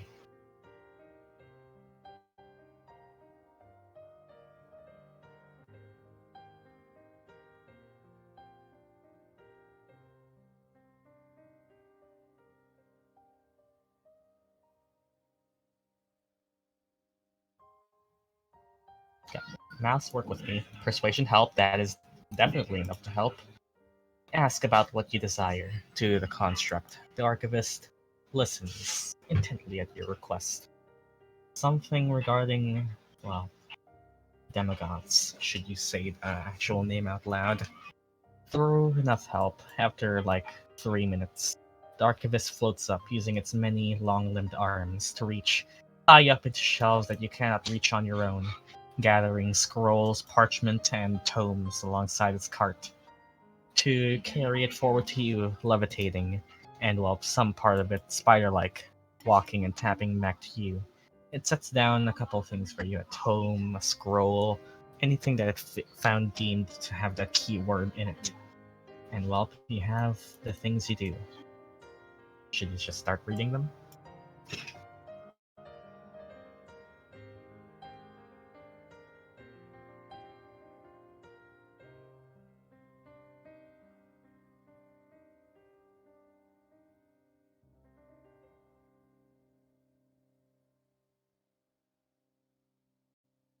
read. Sure.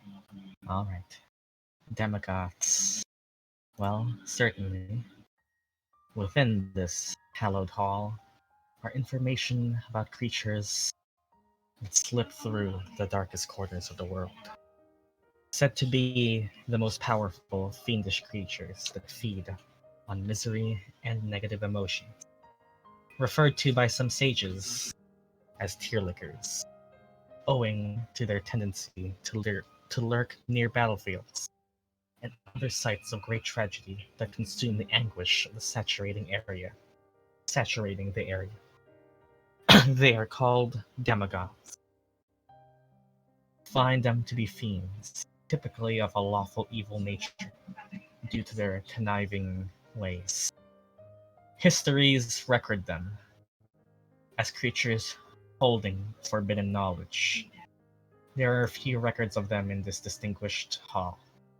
Only historical accounts and anecdotal evidence, as most who gain knowledge about or from a Daemogoth are typically ones who hoard it, the knowledge being the treasure that they provide. These intelligent fiends possess intellects often beyond those of mortal capability, and with it come mastery over forbidden magic. It's said that should one fail in a search for an archaic in its cryptic knowledge, those the most eager who fail often turn to their counterpart, the Daemogoths, for they are much easier to reach, yet come at a price. You get to learn a couple things about them, which I can give you a few certain things. You learn historical accounts of them, what they are like, how they are described, their tendency to not be frequent among mortals, often hiding themselves among sanctums, desecrated locations, or other planes entirely. You know, of their nature being fiends of smart intellect, above a 20. By that I mean, you learn significant amounts of them, and gather this part. Historical anecdotes of one, specifically an example of one. Currently, the most frequent presence and sightings of Daemogoths are among the Orithian Sands, or I think, let me actually check the map for the name of it. Do I have the name of the map? I don't know, don't care. The most active and recent traces of Daemogoths and their presence, while not being actively cited, is, well, this is to be confirmed by one of you, to be the deserts of the continent. For the presence of warmongers still remained in the area. It's theorized by many sages that Daemogoths are shrinking in number due to this, for the only active presence has been cited there where there still is, well, war times in an otherwise peaceful era of the world. It's said that, well, at the absence of this anguish, a Daemogoth will find ways to sustain itself. For anguish is its food. Its suffering of others is its sustenance. A Daemogoth without anguish, without something to sustain them, may as well starve. You find historical accounts and a possible desire of them. And that's what you find here. You also know that there are to be tales of much stronger Daemogoths. Specifically, well, not any that have ever been recorded in these halls. But you hear mentions of the word of Titan. Those who have gathered enough power to blight the very land among them. But no one has ever documented them, for they are only ever spoken of in myth. That's what you find here. Titan. But, well, you don't get much here, it seems. That's what you know, and what you find out. Historical anecdotes of the presence of the Daemogoths. Well, that's a thing. Anything to talk about?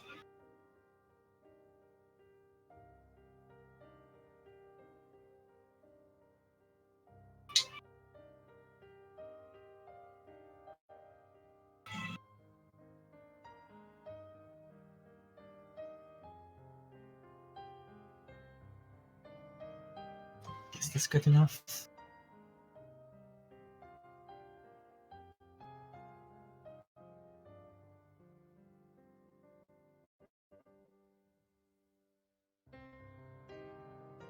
Lore episode. An episode full of lore.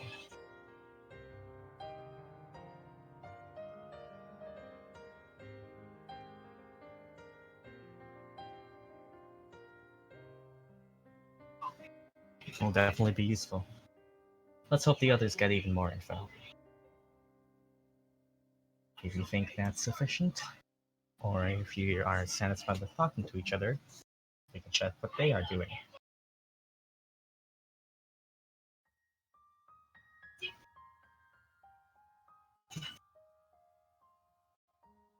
Sure. Well, boy, I hope some people are keeping notes, because most of what I'm saying is currently flying out of my ass because I did not write this shit down.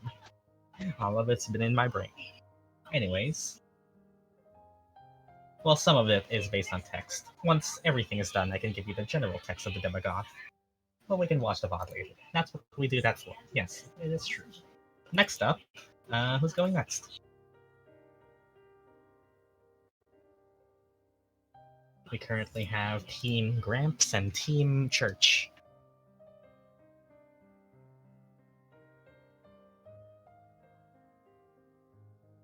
Gilf, Jesus. I guess it's Jesus.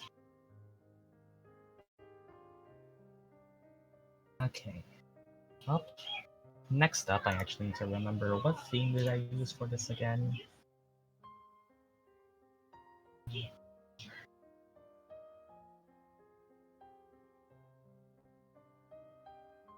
Here we go. Meanwhile, in Lorehold campus, Arleigh, you and friends managed to reach out, or at least announce the presence of your arrival.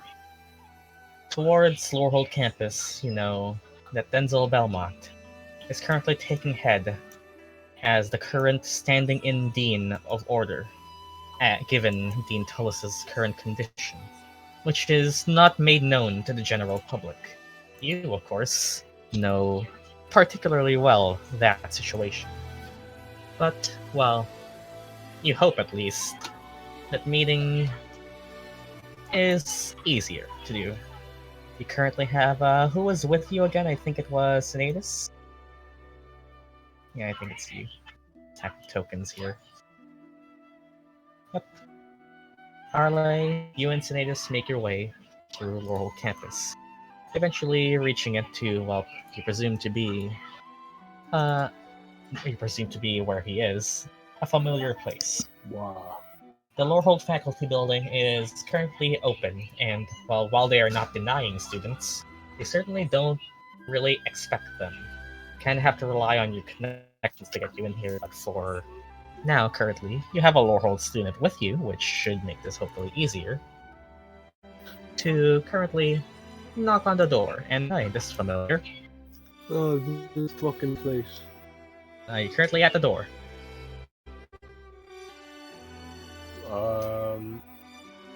Is the door trapped? Well, it's daytime and it's in use, so, you check. No, hey, I'm gonna try to open the door. You try to open the door and it's currently locked, but it does open with you eventually, though at currently the face of a spirit statue mascot. No.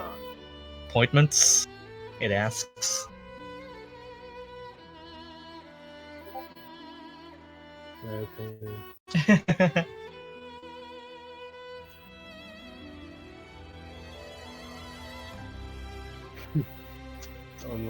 Look at Arleigh. Did you do an appointment? Or are we just kinda here? Shut the fuck up. Playing D&D. Meow. Cat wants to play. D&D for the cats. Welcome back. Oh, hello, we're here to meet with Professor Dinsel Belmont. Is he here? Arleigh, you have a connection with him. Give me a persuasion check at advantage. Go. You can use a 2. Yes! Use the 2.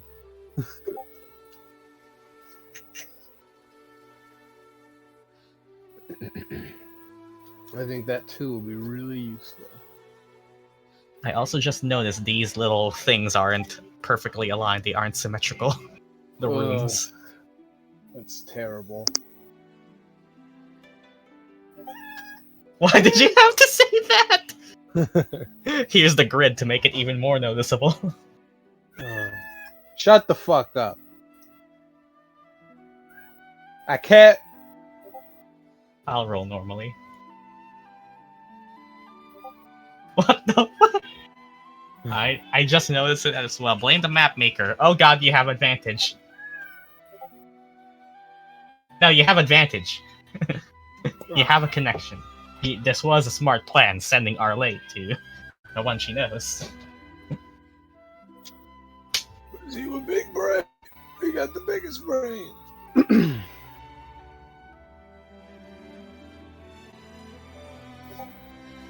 Oh, where we go? There we go. This is what I get for ruling 3 5-star characters in one day. 21. Oh. Of course, it's Belmont. The Verdan Dean, I guess that would be called. I think, wasn't it like, what do you call like honorary, standing, temporary? There's some term that I'm forgetting. Yeah. Guest professor. Something. Whatever. I'm sorry. Anyways, follow me. Poor Yatsu out here dying. Okay, well, thankfully it's gonna be out of screen now. Let's just hope that the rest of the map isn't asymmetrical. Those 2 bookshelves aren't the same size. No! The door opens and you are in the welcome desk. These 2 are currently searching for Mr. Belmont. Ah, well, I see. You could currently find him in the northeastern room. Currently taking over a presence in the intelligence office. You may currently find him in active work, however. Then, as that does happen, you hear the door open and, is that? Ah, yes. Mouse, work with me. My mouse is dying. Ah, oh hey. Is that you? That was a small one.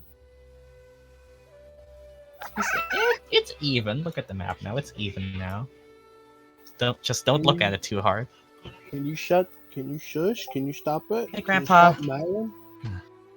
We've come to visit. I'll wave. Come here. I am currently just dealing with some academic duties, but I have the time.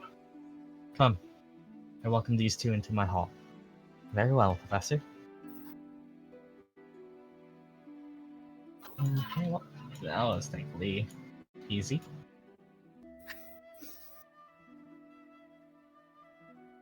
How are you 2 doing?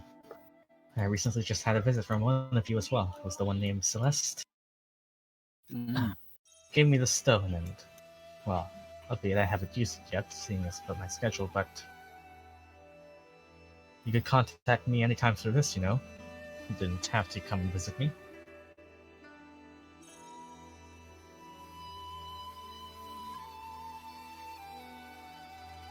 Alright, we have those.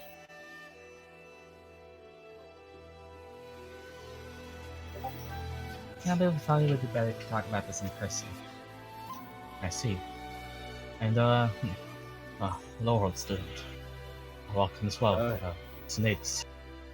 Yes, sir. There's, It's nice to make your acquaintance. You just hear a loud, like, dog yawn from the other room. Popper!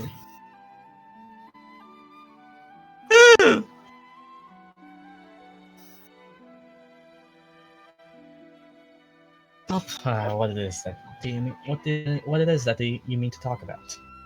How can I help?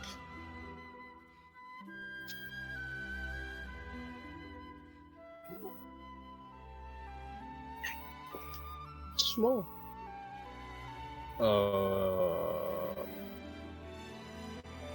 Look at Arleigh.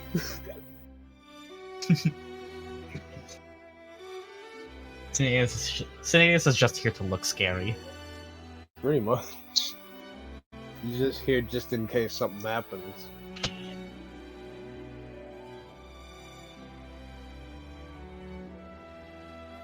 Snow? I think Snow's dead. Snow.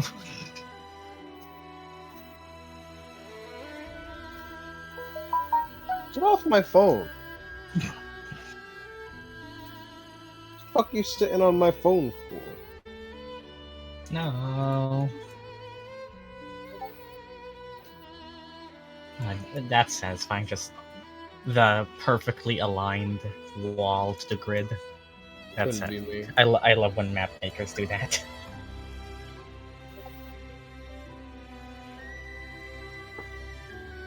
Yeah, it's about here dying. I think Snow's dead. Pretty sure Snow's dead. I'm Yeah. pretty sure Snow's dead.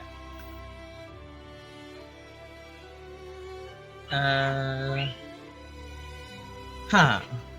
Oh, there she is.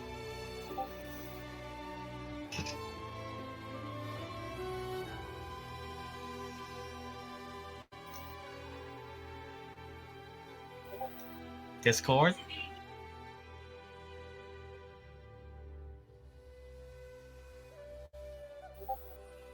I should be back. What happened?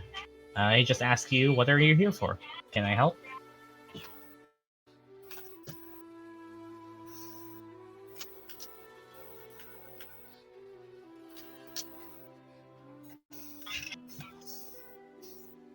The most well-kept grandpa ever.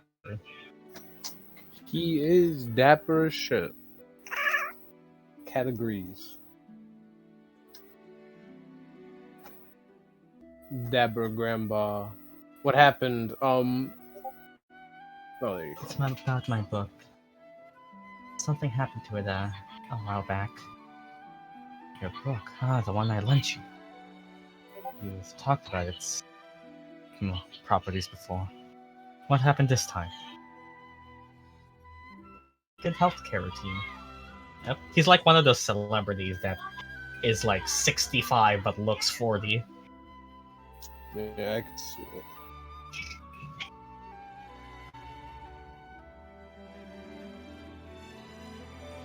This is a pretty active life.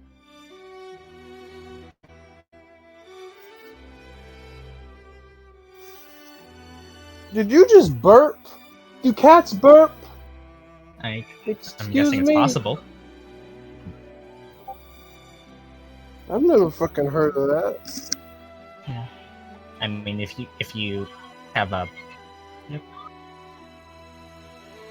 if you have a system in your body, it's I don't think is gastric system a system. Can't remember exactly. Yep.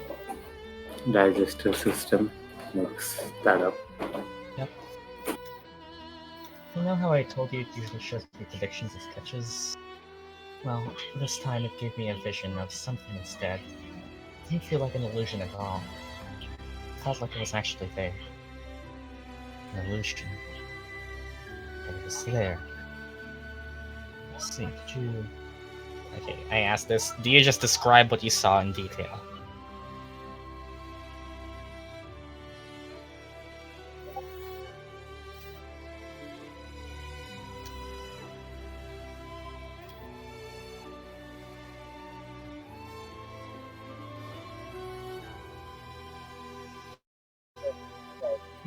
Oh. Okay, that time I died. For some reason. Y'all taking turns dying. Well, alright. Think I may have a hunch there. Young man, help me in finding certain things. Sinetis, please roll me an investigation check.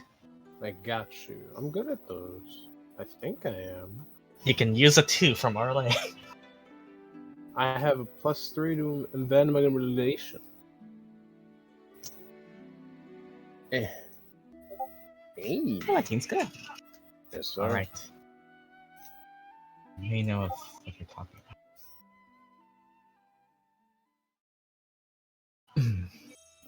Here. Your tome, Arleigh. As I've discussed before, it's not a normal one. It's one of the many things I've picked up on my travels, and particularly one I took when I was in more of my reckless youth phase, so to say. It was one that I found mostly unused.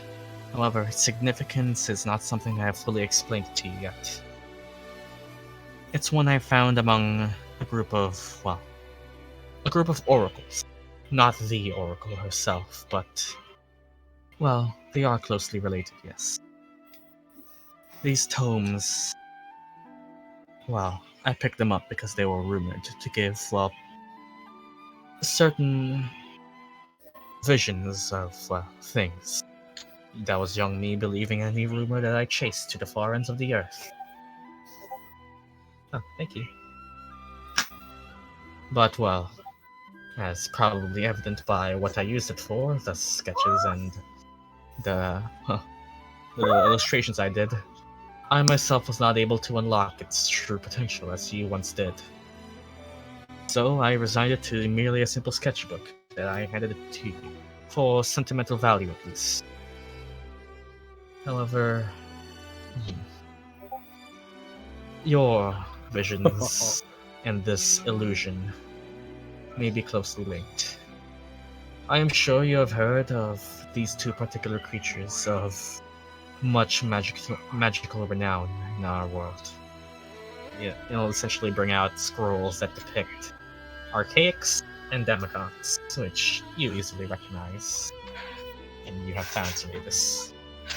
Mm-hmm.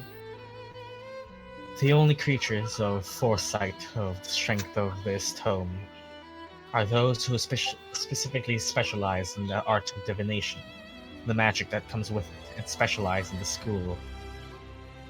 And, most commonly, these creatures. The archaics are closer related to this tome, as these oracles were a population of sages, one dedicated to keeping their vow to protect and to raise up the incoming oracles. It's often said among them that oracles are decided before they even know themselves. And I am referring to the oracles who have graduated from this university. These sages, they had once gathered their learnings, often in these tomes, blessed with blessings of the archaics. I believe this one to be such as well, though it seems they only ever show themselves to those worthy of possessing them, the criteria of which I do not know. And I tell you this because it gives you context as to what you see. What you saw there does not determine typical uses of a tome like this. Illusions, enchantment, necromancy, they often fall under the specialties of these fiends. The Daemogoths are peculiar creatures. While it is true that both the archaics and the Daemogoths house forbidden magic, those who practice it are more often than not of the Daemogoths, for they attract those who wish to inherit their power. What you saw, I believe, is to be of a similar practice to that of these fiends. seemed real, which is worrying. Arleigh, I do ask, have any of you come in particularly close contact with these creatures? What you saw seems to exhibit the rising power of one. Campus? Question mark? What do you tell him? Yeah, about that. No. Sinetis, you saw. Or knew. Both. Wow. Well, My dad worked with one for a while. Branx. Yeah. It's long been theorized that those with the might of your clan had sourced their magic from elsewhere. There were theories and scholars often debating it be done through breeding, with a golden-scaled Naga of the desert who are magically adept. You mean to tell me that there was more to that? Seems so, yeah. From what I know, some old folks from my family made a deal with one, and well, you know, Daemogoth's blood and anguish, and I guess that's explains why my family did what they do. But well, things started slowing down, so power started waning. Slow decline of anguish among the times of peace. Mm-hmm. And how long, suppose you did say ancestors? Are you aware of this Daemogoth's existence still being present today? Do I know? What do you think? I think I'd assume it would. It's a demon. You know that they prolong themselves through more of that eating, so what do you think? It's your interpretation. Yeah.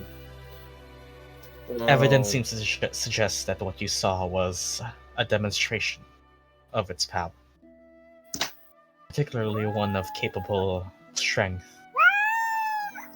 Temper with what I would deem magic from an archaic, as the two are often opposites of the same coin. A rivalry of sorts between natural forces of the world. Naturally opposed, yet attracted the same. You encountered a force seemed to wish to tamper the holy power, due to the nature of the Daemogoths themselves being, well, unholy. What the fuck is wrong with you? You okay? That is what I think, at least.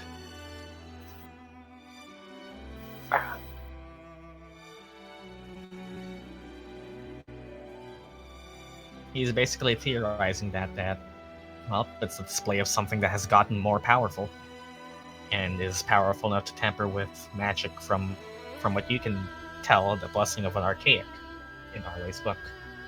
Just because it does not like the holy thing. So he's basically just asking you, do you think that thing's still alive now and is closely related with you all? That's something for you to know. Well, that's what I think, at least. If you ever need more, contact me through that stone. But my expertise does specialize in this. I've often studied these creatures for some time, and have also recently come to the conclusion that there would be at least one active Daemogoth currently in Orithia. They don't often make themselves known, but well, it was the last active place of true anguish. Perhaps it's gathering force, or gathering power for something. If it's truly the same one that's kept your family blessed, if you could call it that, then it certainly had enough time to have gathered enough power to do something. They are intelligent creatures. You should not underestimate the cunning of one. If you find yourselves in an encounter, be careful. Times you may unknowingly be playing into what it wants. It's a bit more serious about this, Arleigh. Yeah, this is danger. Danger manger.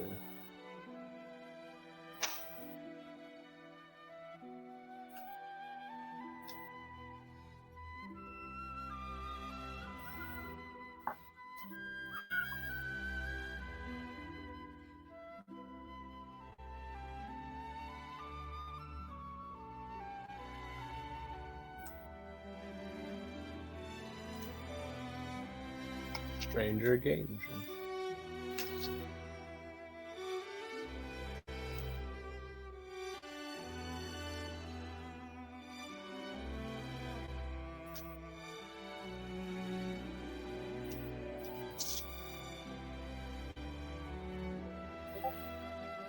At about midnight, does this mean that Daemogoth is eventually going to come to him too? Your friend. It is perhaps a likelihood, yes.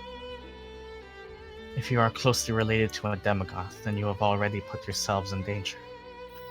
These creatures plan, often for much longer times than our lifespans last. I suggest you keep a close watch on each other, if that is the case.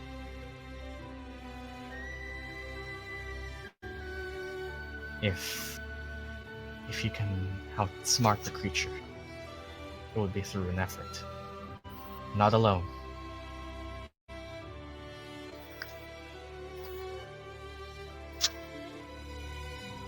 If one has truly set its sights on you, then you must be cautious. Know that this is not simply a problem you can magic away or slash your way through. These creatures understand complexity.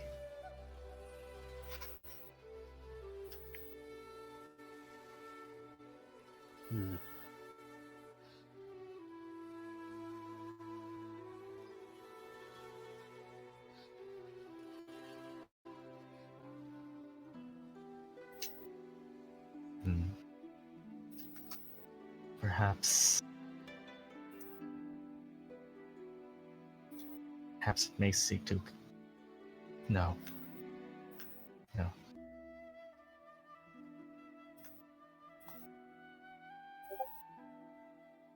We'll be more careful then.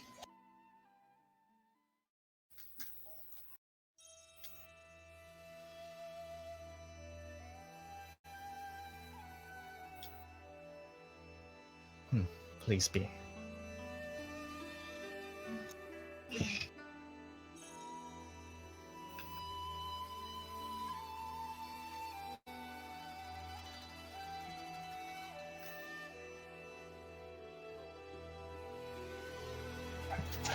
Would that be all then? I think so.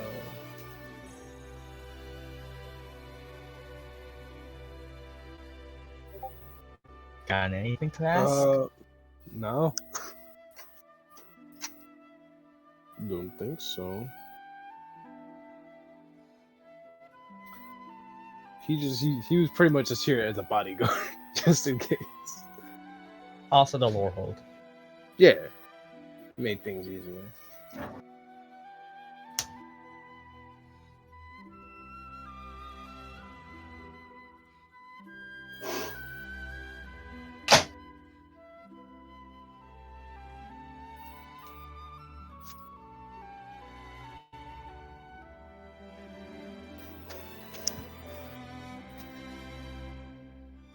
Lore. Got a lot of it. Lauren the Lorebold.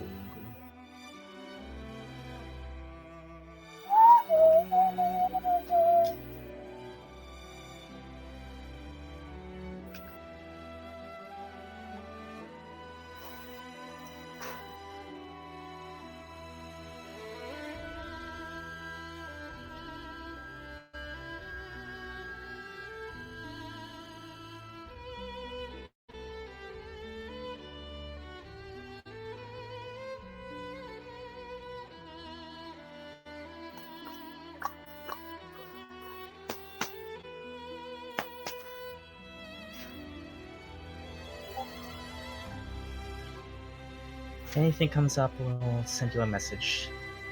This book was a lot more than I thought it was, but thanks for the help. And thanks for trusting me.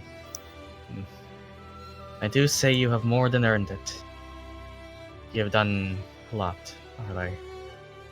You've grown into a fine young woman, and a mage in your own right. I'm proud of you.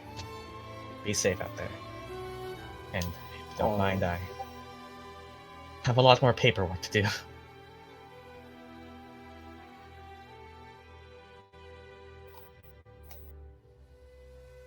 If any of you let that smile fade, I will come for you.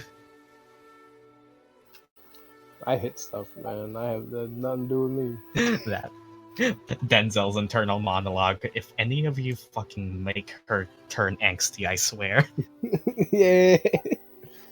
I'm gonna dye her feathers black. I bet. Gothley. I'm not okay. Oh god, we got copy strike. Damn. This is so sad. Well, I assume that's it. Which means that we have one group left. Meanwhile, back in Silverquill, we returned here once more. Edgy We have play. Midnight and, well, Gyan.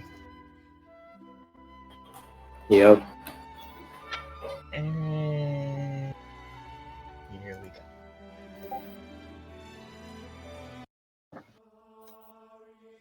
I think I actually need to grab your tokens. Yep, I do. Anyways, as you all walk towards Silverquill campus and once more towards the Student Mages of Faith Society, you currently, well, make your way there. Any conversation as I place your tokens and map tools loads the map because I have so many assets, it's giving itself a heart attack. You said you went back. You went to the place before.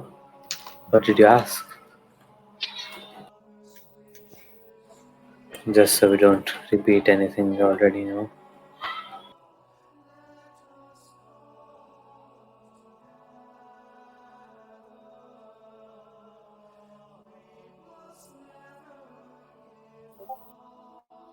Oh, I didn't ask them anything.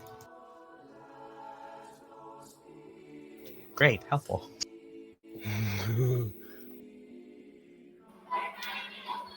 What? Then why did you go there?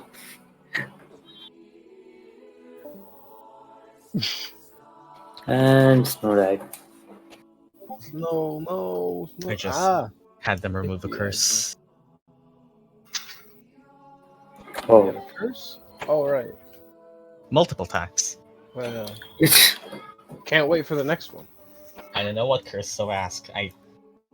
Most likely a removal of HP, because that's the most common thing you got. Yeah. That go to...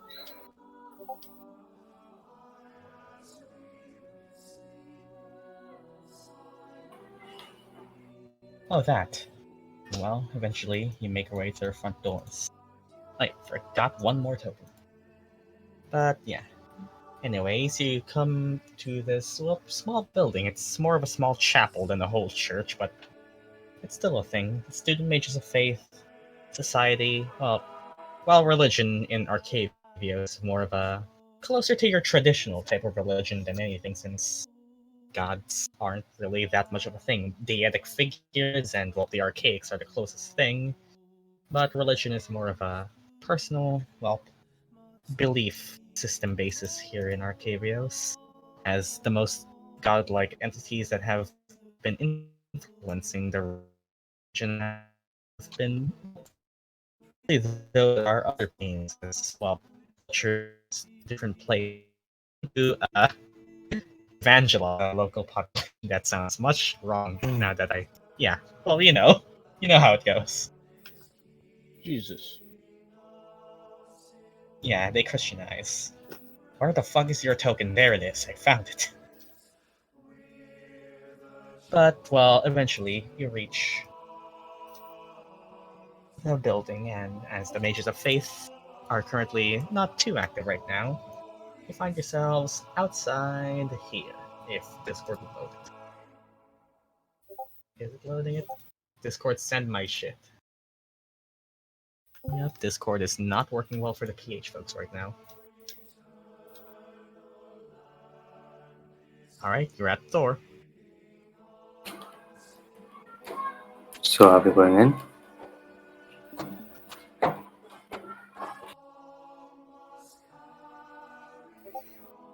Yep. Gyan pushes the door and go in church. We go to church. Church. You head in and see not too much happening right now, other than you don't see him yet. Just Shivadri, a friend of yours, organizing the desk and seeing, good afternoon.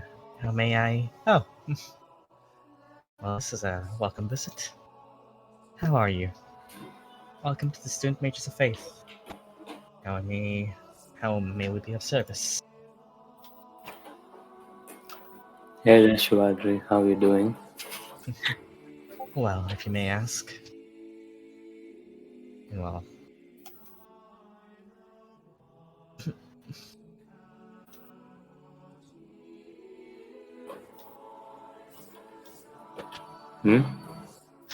well, if you may ask. I'm waiting for Midnight saying anything. What brings you here?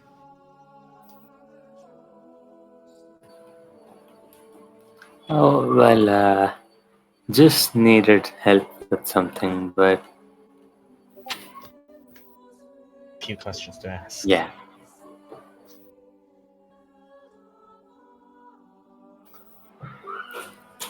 Alright then. I suppose you can ask.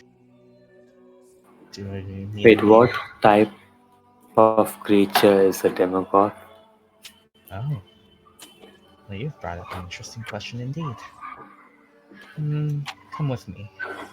We have more, well, archives on this kind of stuff in the back. You're welcome.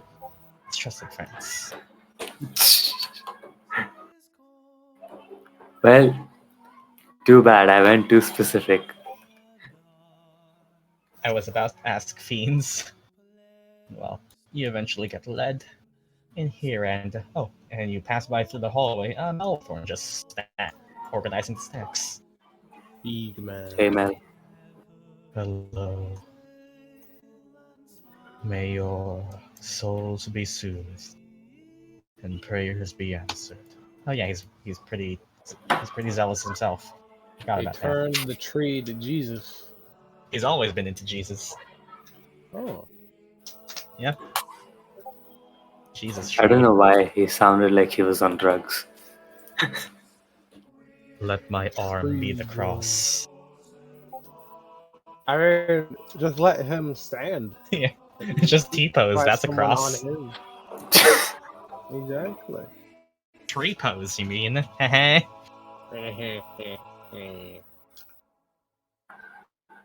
Technically, trees are always deposing, if you think about it. Tree posing. I fucking hate that. Fucking beat me to it. Anyways. Alright. What do we have here? Well, I can certainly answer the question. It's just that... Any specifics? What do you have any specific things in mind? Also, the uneven here that I will not point out. Yeah, I already see it too. Anyway, Jan gestures for me to take the lead. Hey, fiend boy, go. Cowboy. Okay, Warlock with the sadistic patron. You talk about this.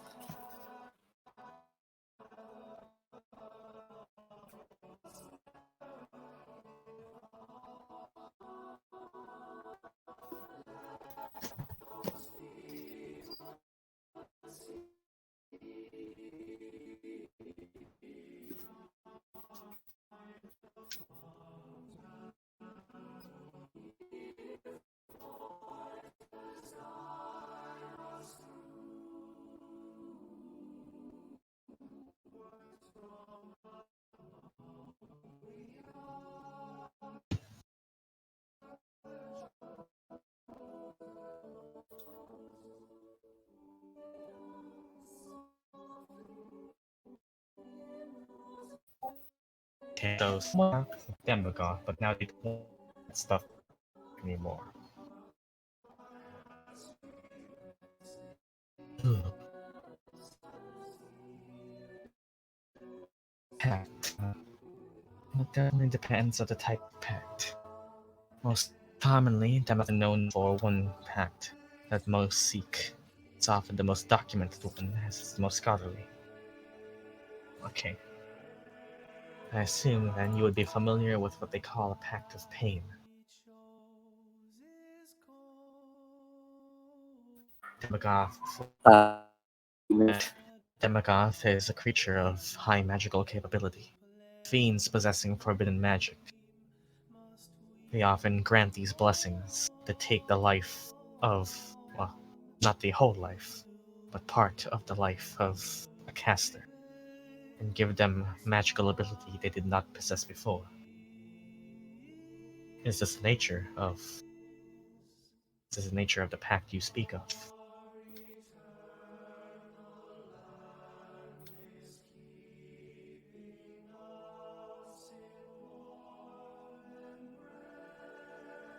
Not I exactly, think that sounds but about kinda, right. yeah. Sounds about right, yeah. Yes. Hmm. Well, there are ancient records to say. Some things. This is more conjecture from me in my analysis and studies. Celestials, fiends, and the like. Often, it is accounted for in scripture that a pact with a fiend is generally as a magical contract. Pact with pain specifically is special as the pact binds these creatures.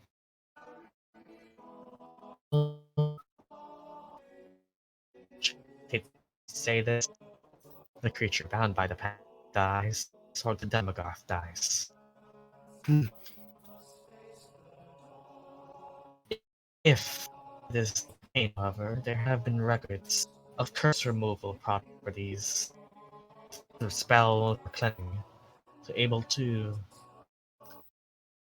consensually remove the pact. But for straws, there are other things. While it is not as commonly known, there is a strong, special kind of Demigod. One that only ever been studied in myth and therefore not cited or proved in any true records and academic sense. Scripture talks of myth. I am referring to what they would call a pact of suffering. Hmm. I can recall some things, but I'll need a bit of help. Can one of you help find some things for me? Give me an investigation, one of you. Okay, Gan will help. He's good at looking through records. Nerd. Cool. You good? Yeah. instantly just help Travagri find records of these creatures. It is hard to get rid of these packs for these certain reasons. Scripture talks about these packs as how one could liken a contract, specifically one of sustenance. It's connecting the life in a morbid sense of two creatures, mostly for the Daemogoth's benefit. It is a patron, as one would call it. Provides magical power to those who seek it in exchange for the suffering of one creature. The Pact of Suffering has only ever been described as something that is capable of being done by those of Titan variety. Daemogoth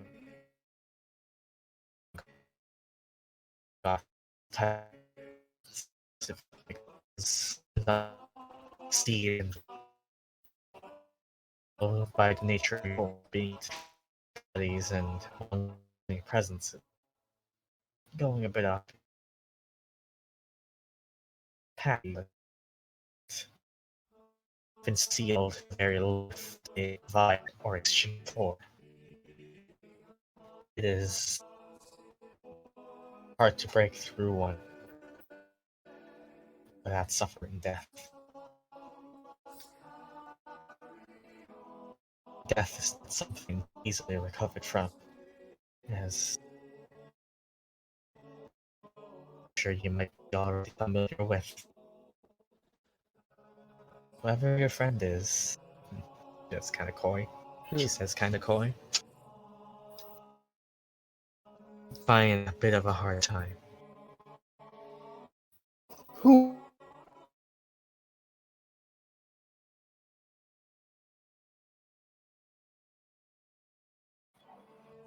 They are not so simply willing to allow their providers relief. Quite often the opposite. Sadists they are.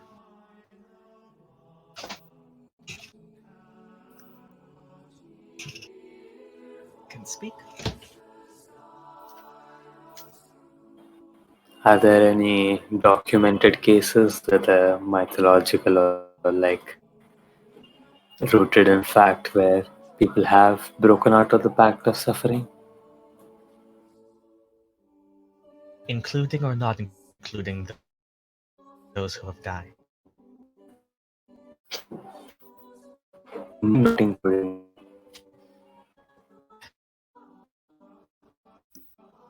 Not to my close knowledge. While personally, I that it could be possible. It's simply intelligent that itself is a flaw. Intelligence can also have a weakness. It may be full of fault. Though, to outsmart one of these fiends means to be inhuman yourself. It is not a task one can simply do alone. Perhaps through a negotiation one could consent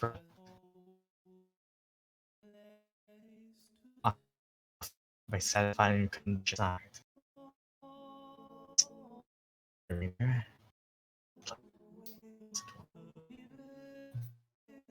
Of any power.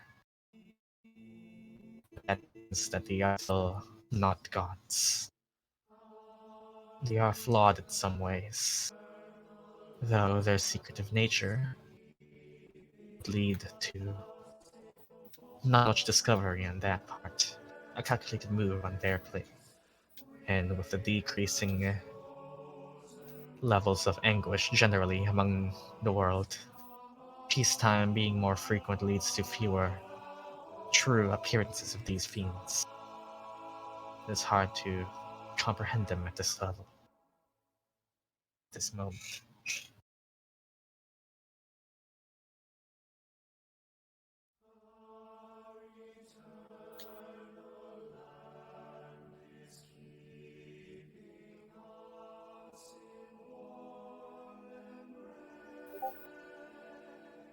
I see.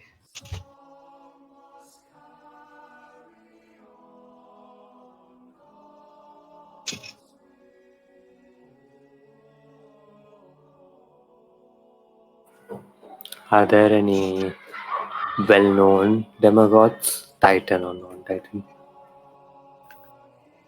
Those of Titans, I do not know if any even exists at the present moment. Well-known ones are a tricky situation, since sightings of Daemogoths are not often easy to identify whether they are multiple or the same. For these creatures are fiends, and, well, one thing to know about fiends is that they do not give their true names so easily, as it is one of the weakness of such a creature. To know of a fiend's true name is to hold of a power against it. High-level practitioners of abjuration magic can bind fiends who have exposed their true names to service or to banishment. If there is one weakness of them to exploit, maybe a name. But to extract one out of a fiend, and to truly know of one's existence, means that fiend is not doing a very good job at being what it is.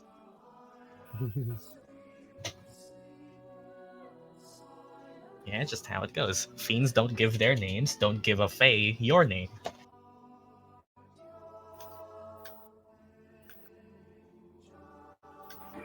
So, extracting their name out of them Is a could bargaining be. chip.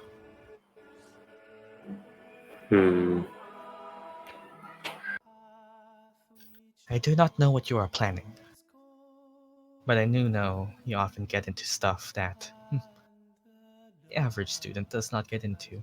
I have observed you long enough to know that whatever I say will not truly stop you. So I will only give you these words of advice. Do not lose yourselves.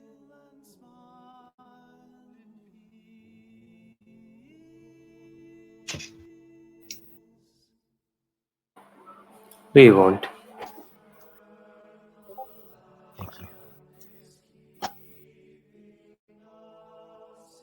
Then, I hope that insight proved useful. It did. Thanks for the help.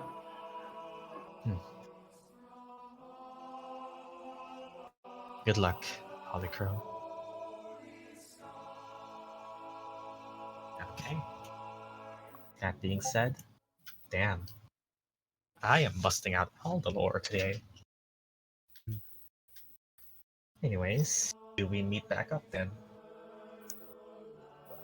I guess so.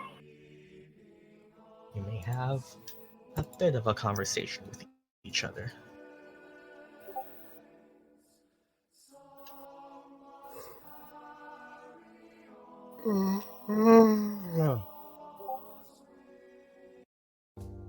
Guys, I just remembered something.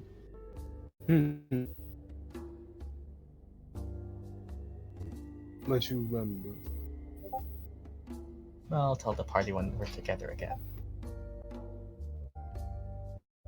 I think that is right now. And well, No. eventually, I'd say this is getting into the evening. Yeah, you meet back up. And the party, once more, finds each other. After your deliberate session of preparing for shit to go down in case.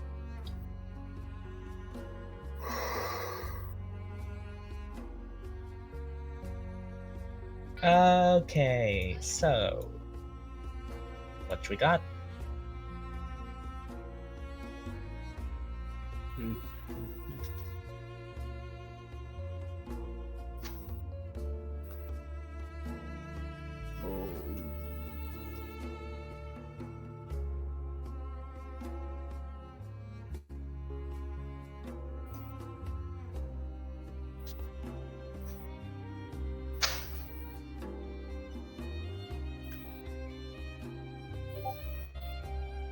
Everyone got something from their search?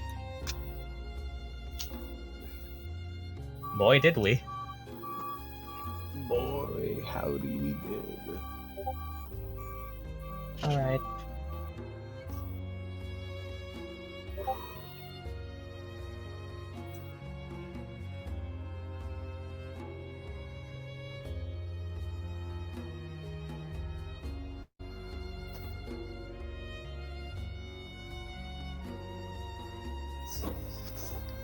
I mean, we got something at least mildly useful. What about you guys?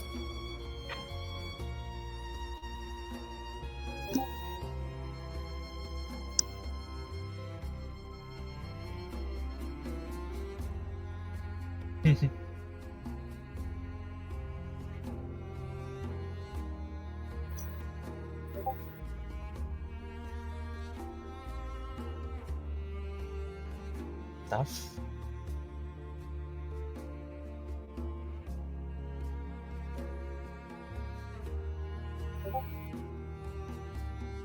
So I sent a letter to Murdock's father back then asking about Daemogoth.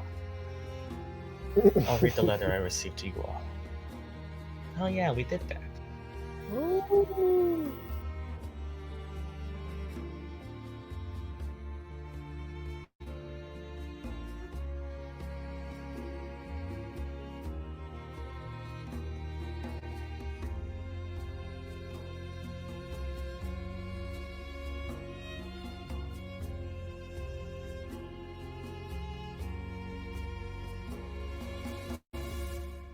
Somebody else read it.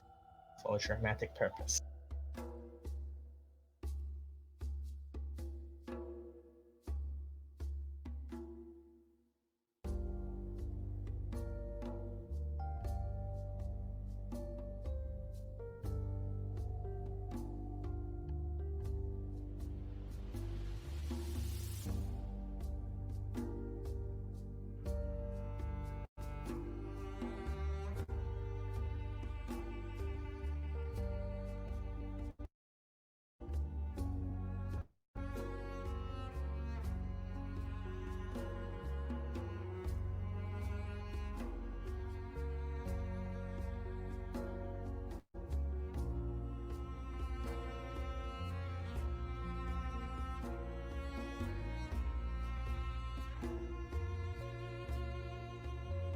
God damn it. Fix. Discord, please. Okay, somebody read it for dramatic effect. My Discord's being dumb. I can't see anything. Sure. Sorry. I read what you said, and then I'll repeat what you said. See nothing. I'll just read it. A Daemogoth grows in power over the course of decades spent feeding on sorrow and draining life from nature. Eventually, that growth turns the Daemogoth into a titan. Rare instances of cataclysmic disaster causing mass suffering or disaster may explain the process. However, these causes are rare. Fiends such as they generally spin complex webs plots to take place over their seemingly everlasting lives. A Daemogoth will rarely outright kill, as their sustenance is not on carnal feeding, but rather the siphoning of suffering and misery. Depending on how long a Daemogoth deems a life worth keeping, they will seek to drain the most suffering around them. If one is fortunate, they may get away with keeping their lives, however remaining completely incapable of all emotion and mirroring the fiend's purely logical pursuits. Do not lose yourselves. Well, what Shivaji says makes a lot more sense now.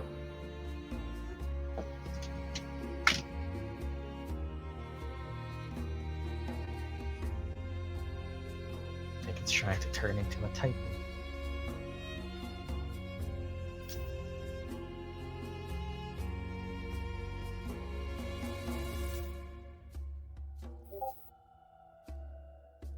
Yep.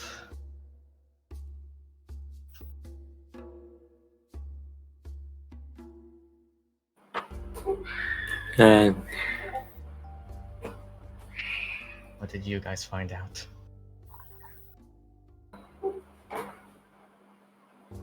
okay, what did Library Gang find out?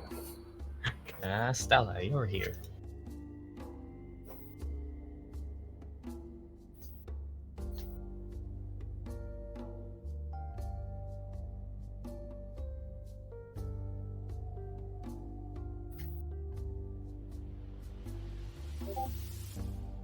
Didn't write anything down. Sounds like a skill issue to me. Oh god, Yatsu, where are you? Yatsu's dead.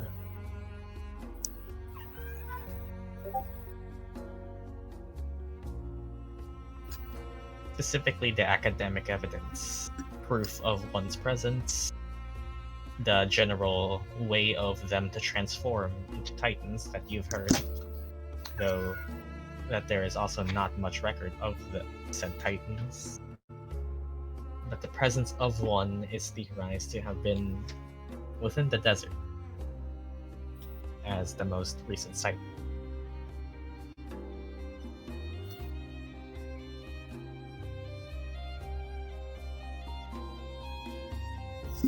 So, yeah, that.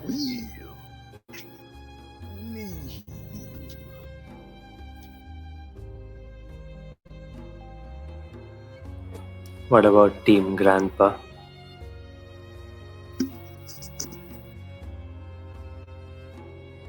Team Grandpa more focused on Arleigh's book and the nature of and the nature of the Daemogoths and their relationship with the Archaics. Oh! How they see typically things again. contract. Team Church got a lot of information about the pacts. The pacts that they make.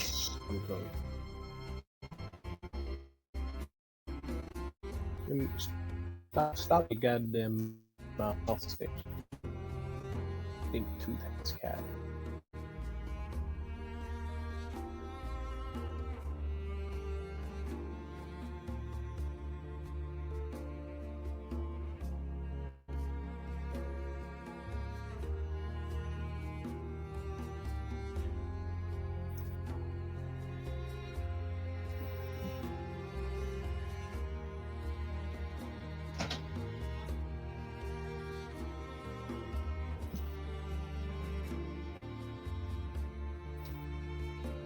So, what? Oh, Yeah, people. I'm gonna go put a jacket. Yeah, that's cold. Yeah, take it. Time.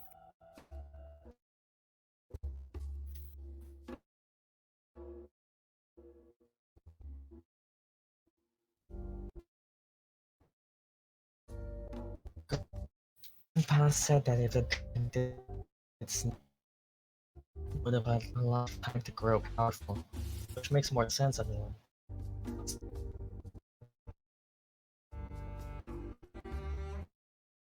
be dealing with a very strong one. Fun.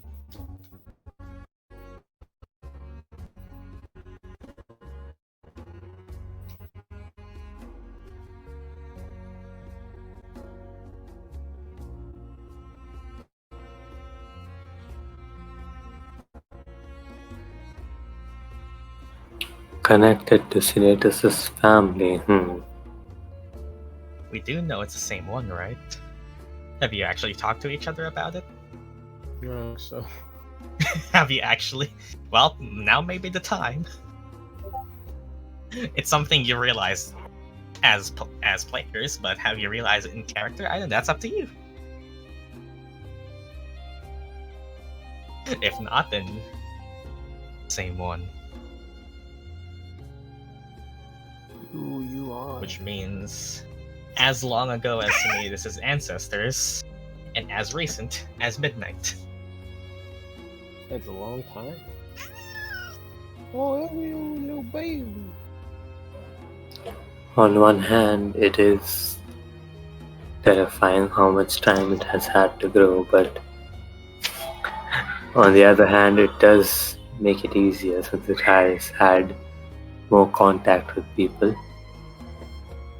Gyan will tell the party that about all the packed stuff they got, and then also that finding out the name of a Daemogoth is like having a bargaining chip.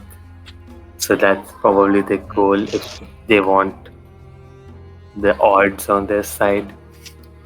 It's not magic that you all currently have access to because it is like based in actual spells too. Like, I think it's like planar binding and magic circle and that kind of stuff. Stuff of that level, like 5th, 6th, 7th level spells can start to make use of you all being able to like trap otherworldly beings under your command and that kind of shit, which is why it's specifically reserved for high level mages.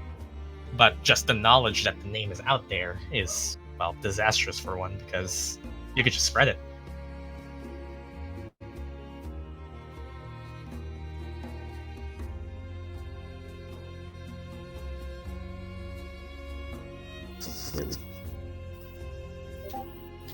My book is one he found in a group of oracles or tomes used by sages. Never given an archaic's blessing. Daemogoth, having tampered with the book, means it would be powerful enough to tamper even an archaic's power. Oh, I wonder don't. what instances of giving it power have we done?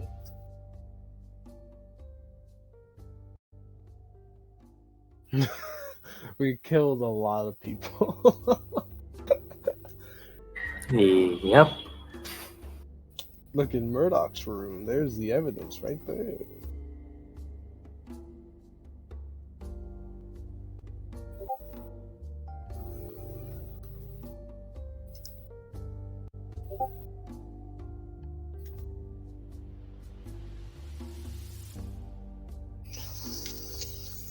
Well, fine. Oh, so we're a bit screwed. Ah.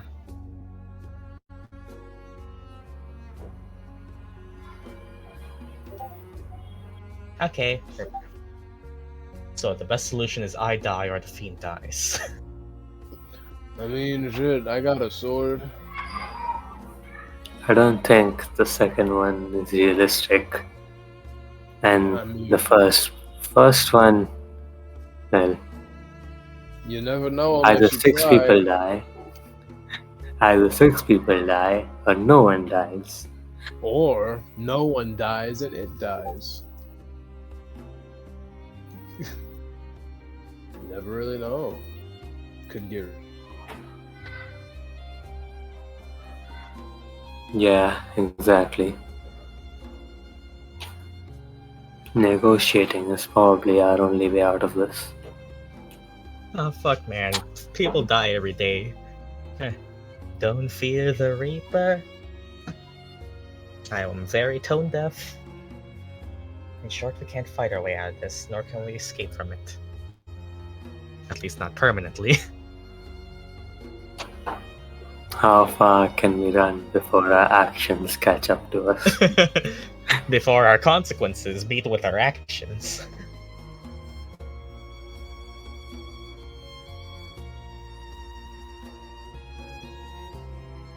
Do you think the Daemogoths like crab?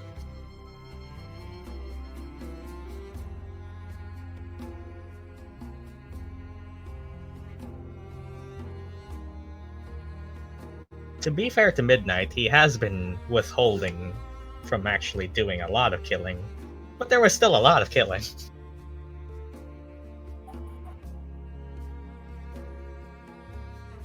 Plus, like the 2-3 times he's made a deal with his blood. Admittedly, not a lot for 3 years. But big gourmet crab was a big one.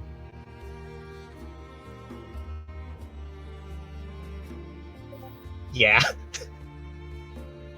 The ancient guardian of Witherbloom itself.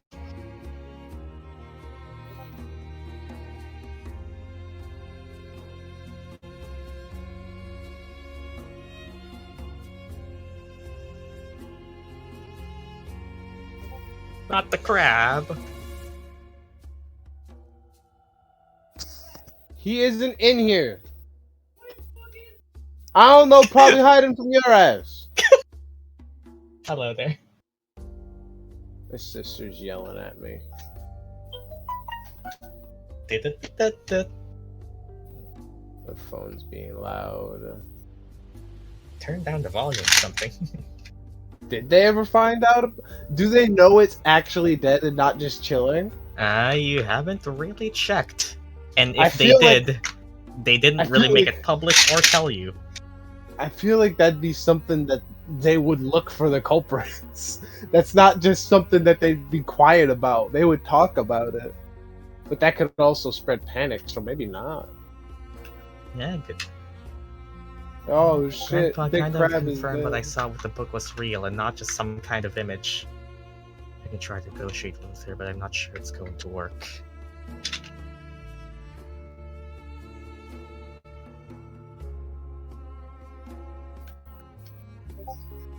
Maybe we can outsmart the fiend somehow? I don't know about that. They're supposed to be really fucking smart. I don't know. I feel like we'd have better chances killing it.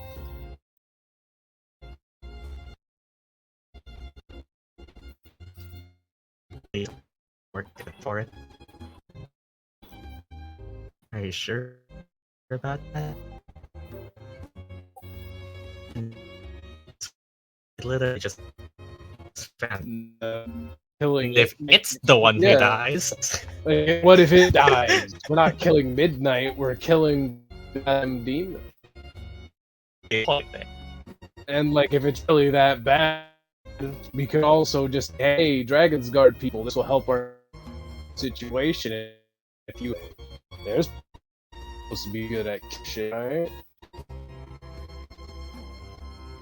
I feel like the only real way we're getting out of this is if we kill Midnight, and that's not an option, or if we kill the Daemogoth.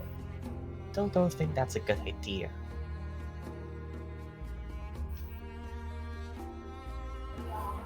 I think that's the last thing we need on our agenda. Picking a fight with. Actual demons. Yeah. With I mean, I get it's gonna come back and bite us in the ass eventually. Let's just not if we. like realistically, if we wait too long, so let's say we do manage to outsmart it, it's not dead, meaning it can do more shit anyway, right? Killing it is arguably the best option. Outsmarting it isn't gonna do shit but make it mad at us and try to kill us anyway, because it's gonna figure out eventually. No, but it doesn't really care if we live or die. It feeds on suffering. And if we aren't suffering or causing suffering to others, it will just go find somewhere else which has war and famine to feed off that negative energy. Have you seen the state of Strixhaven? There's a Right. there's a lot of suffering going on around here, bro. Mhm. Yeah, but That what's shit ain't causing it? Us. And why are we causing the suffering? Because of the thing that wants the suffering? Not We really. can learn its name, can't we? We could try. We could try, yeah. We're not causing suffering because of What, the the damn nun? Daemogoth. We're causing suffering because of bullshit. Just shit that happens that's not even really connected to what happened. Well, if you found out anything, it is kinda connected to everything we've done so far. DM chuckling. And one of the things is that. And well, if that's one thing off the list, I don't think it really cares about a group of college students. So, if it is connected to all the suffering going on around here, then arguably putting it out of its misery would stop it. Is that right? It is, but you are underestimating something's power that you've never seen before. I mean, running in head first into a fight you don't know about is usually how things happen. Alright. Yes, but whether you come out of it alive is a different question altogether. I mean, I have a pretty good Our track aim record is so far. surviving. If it wasn't that, then we wouldn't go to We've had a this pretty good effort track anyway. record, Celeste. I mean, Celeste is alive now, and we got 2 more diamonds. We can afford to be a bit reckless. I mean, That's up to you to Sinetis' find out if mindset. more is safe. If walking into death's grasp was our objective, then we could just do nothing, and that will happen anyway. Why waste time We can and effort? to die. I mean, I'm not saying you Listen. can't. Death only costs 300 gold. We'll be fine. At the cost of Arleigh's sanity, and I mean, we've seen people who have died for a longer time and brought back. Nothing's wrong with them, right? Yeah, look at Murdock. Perfectly Murdock's fine. okay. Yeah, Murdock's fine. And Listen. yeah, no one else. Yeah.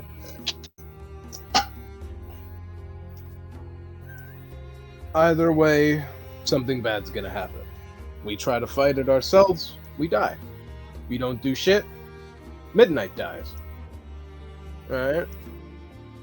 If the big concern is us dying, all of us dying while fighting it,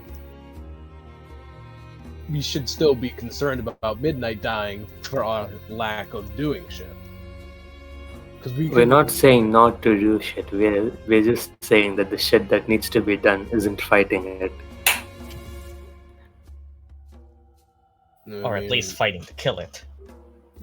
Yeah, Demons. we can fight brain battles, mind battles, but not sword and shield kind of battles. Well, and if you go in talking, I'm really of no use. But otherwise, maybe, I guess we could try learning its name. That could be a thing. And Like guess Midnight. whose family has history with the damn thing? Midnights.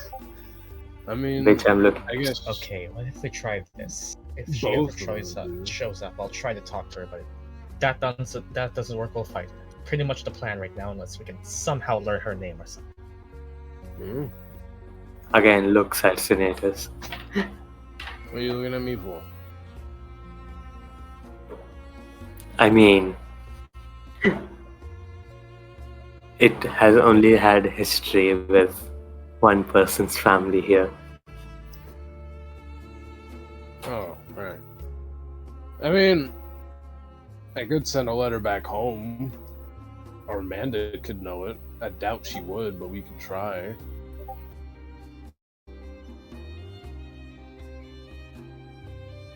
If Amanda knows, then sure, we can try that. But if she doesn't, I don't see why she would know, but I could try to ask Mom or my brother.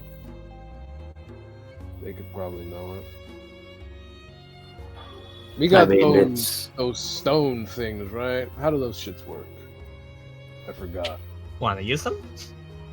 He wants to Oh try. yeah. Go ahead. Alright, So what do I do? Who do you call? I'm gonna try to call Amanda. Beep. Leave a 6-second voice message for her to hear. Hey sis, you know the name of a Daemogoth that fucked with our family? That's it. Beep. Oh, Give it like 5 minutes, and you can see There the we note go. of that she's ready to answer back in the call. do I do anything? Accept it. Okay, he'll do that. He'll try to Pick do up the phone, and you He'll do you that. you start to hear it. Start to hear a voice from the other side. Hello? Is this working? Hmm. Well, hi, good evening. Do I know... what's this question about? Well, kinda need a demon's name, specifically a Daemogoth, and since our family has history with them, I was told to ask you about it. Also, hi, how you doing? Hi, just fine. Working on some late-night homework in this new place of Prismari. Nice to call. But... name? Mm-hmm. I suppose you know now, but...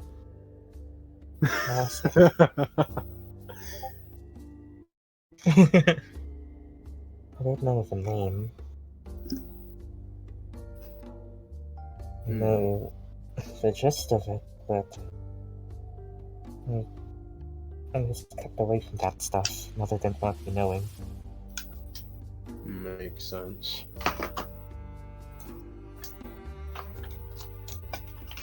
I'm sorry, I can't be of much help.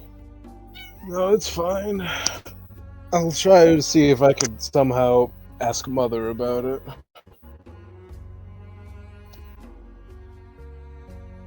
You stay safe.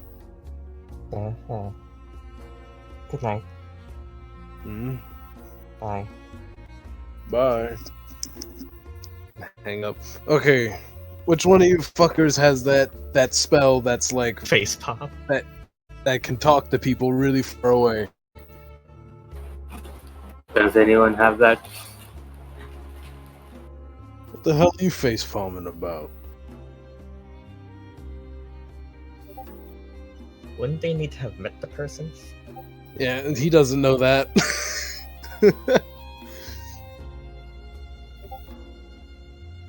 No. Okay.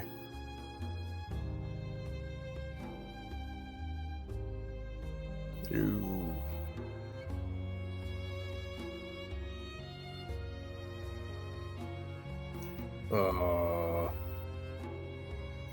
Well, you can do it, I think.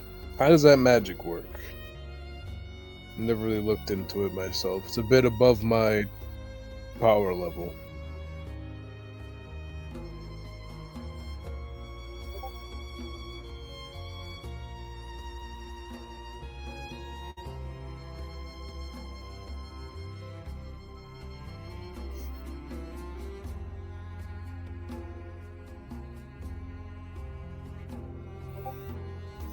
Try the phone calling Denzel again.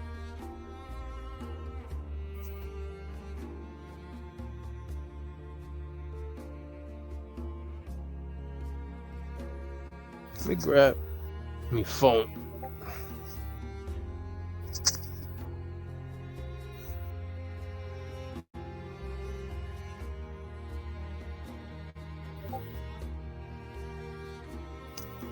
Oh, here we go. I think I need to have met the entity beforehand. That's... Well, I guess that won't work then. I mean, do you have to meet them in person? Or can I just recommend a friend? No. Can I just, like, describe her in really good detail and you can imagine her and that works? Dude, that's your mom. Yeah. He'd know. It's his mom. Shut the fuck up, phone.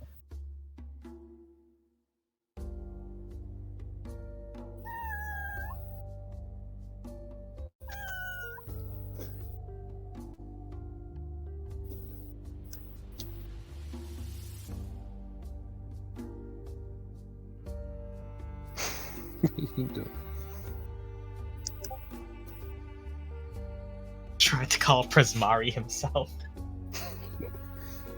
I guess that answers the question.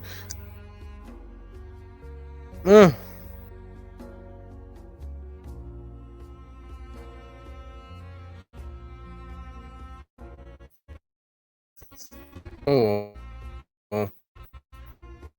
Could send a It take a while, but I can't.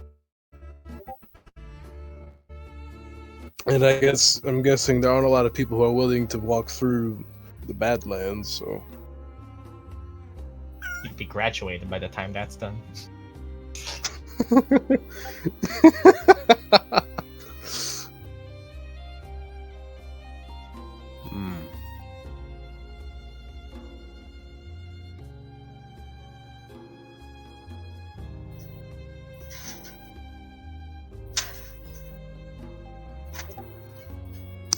Let me try asking Grandpa. I kind of feel bad interrupting him working, but he did say if we had stuff we could contact him.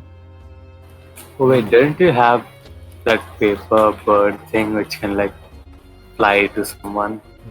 It's much slower though. I used that already. I used it to talk to my brother. The plan that didn't work. Yeah, I also have mine still. It's also like really slow. I think it'd be like it would technically be slower than just walking. Yeah. Stop it.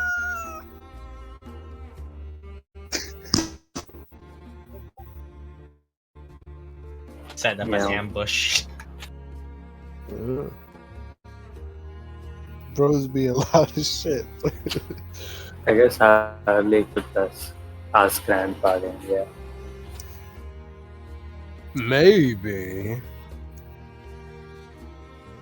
Is there like a teacher on campus that knows a fuck ton about demons?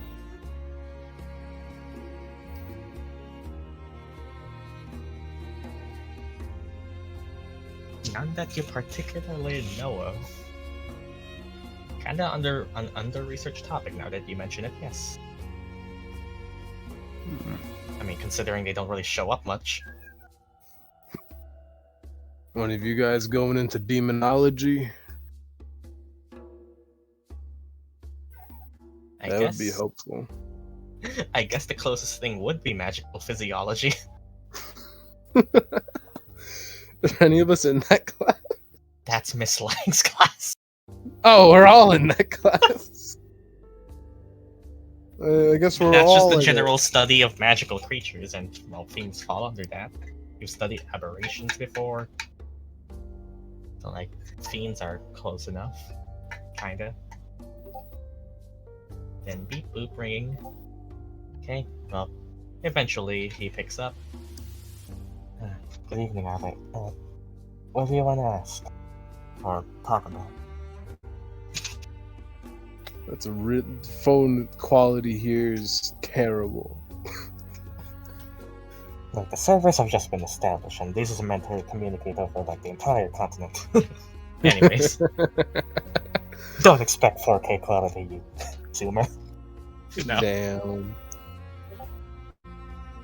He is under the water. I am putting a plastic cup on my mouth. You're under the water. I am excited to hear what this sounds like in the world, because it sounds very silly. Also, to those who are familiar, yes, I am plagued by bears. It's the same thing I've used for a lot of things. Hey Grandpa, I hope I'm not interrupting your work, but I need to ask. Is there a way we could learn a Daemogoth's name?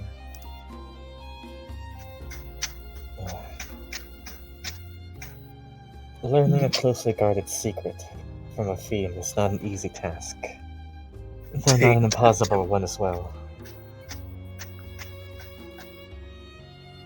A name is indiscriminate.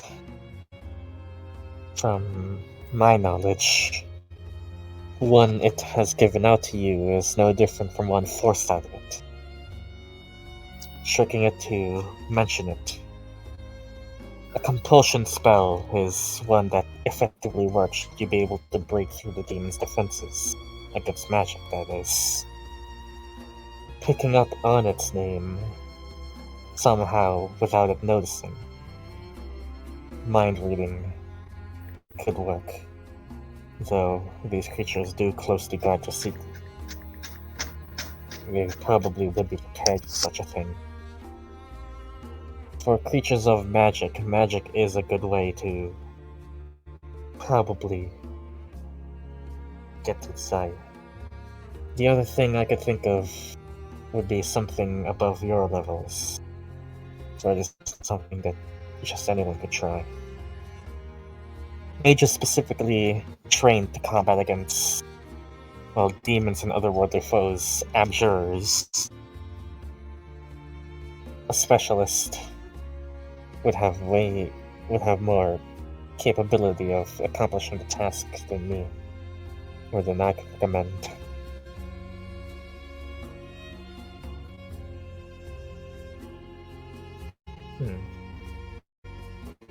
Basically, abjuration magic or enchantment is probably your best way to go, either through forcing abjuration, or really using the magic meant to combat against otherworldly abjuration, or literally forcing somehow extract enchantment is maybe a good way to go. I wonder if I know someone who specializes in abjuration.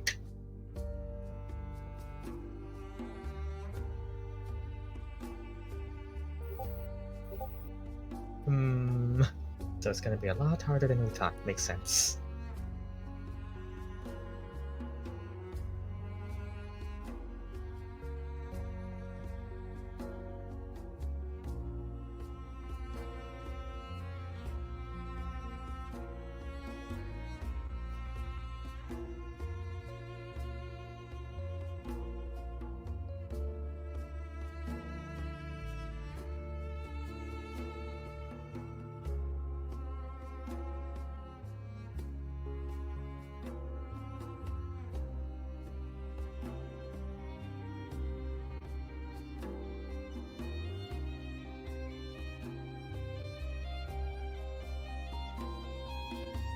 It is definitely a difficult task.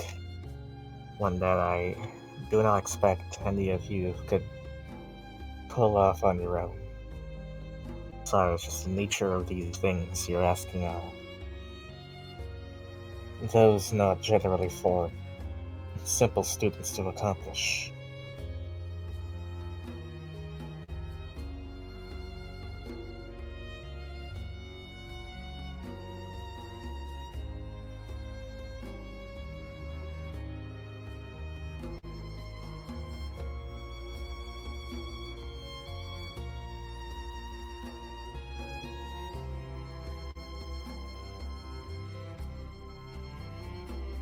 Let me actually check.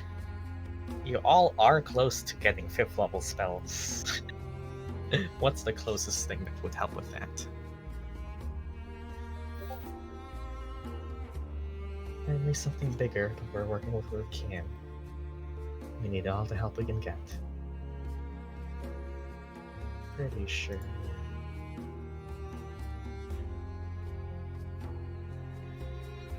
Yep, let me check here.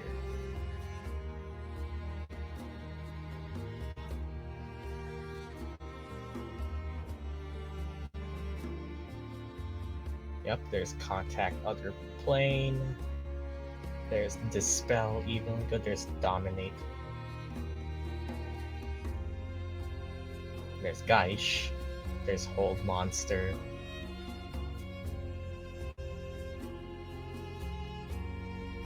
There's Hallow. There's Legend Lore. That's... honestly, yeah. That's a thing. Planar Binding is the thing. Yep, that's... I was correct. Planar Binding, Legend Lore. 5th level spells are the way to go. Planar Binding can be fun. Midnight becomes the demon's patron.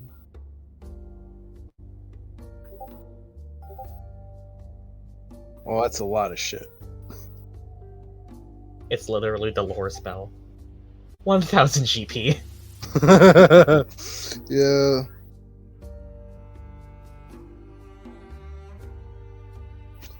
Bards learn this, and wizards.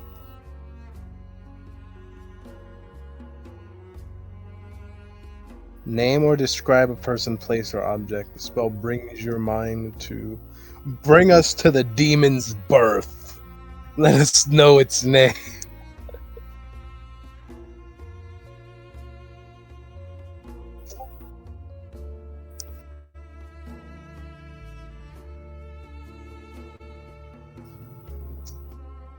Forgotten stories or even secret lore that has never been widely known. If the thing you named isn't a legendary importance, you gain no information. This is definitely a thing of legendary importance. Yeah.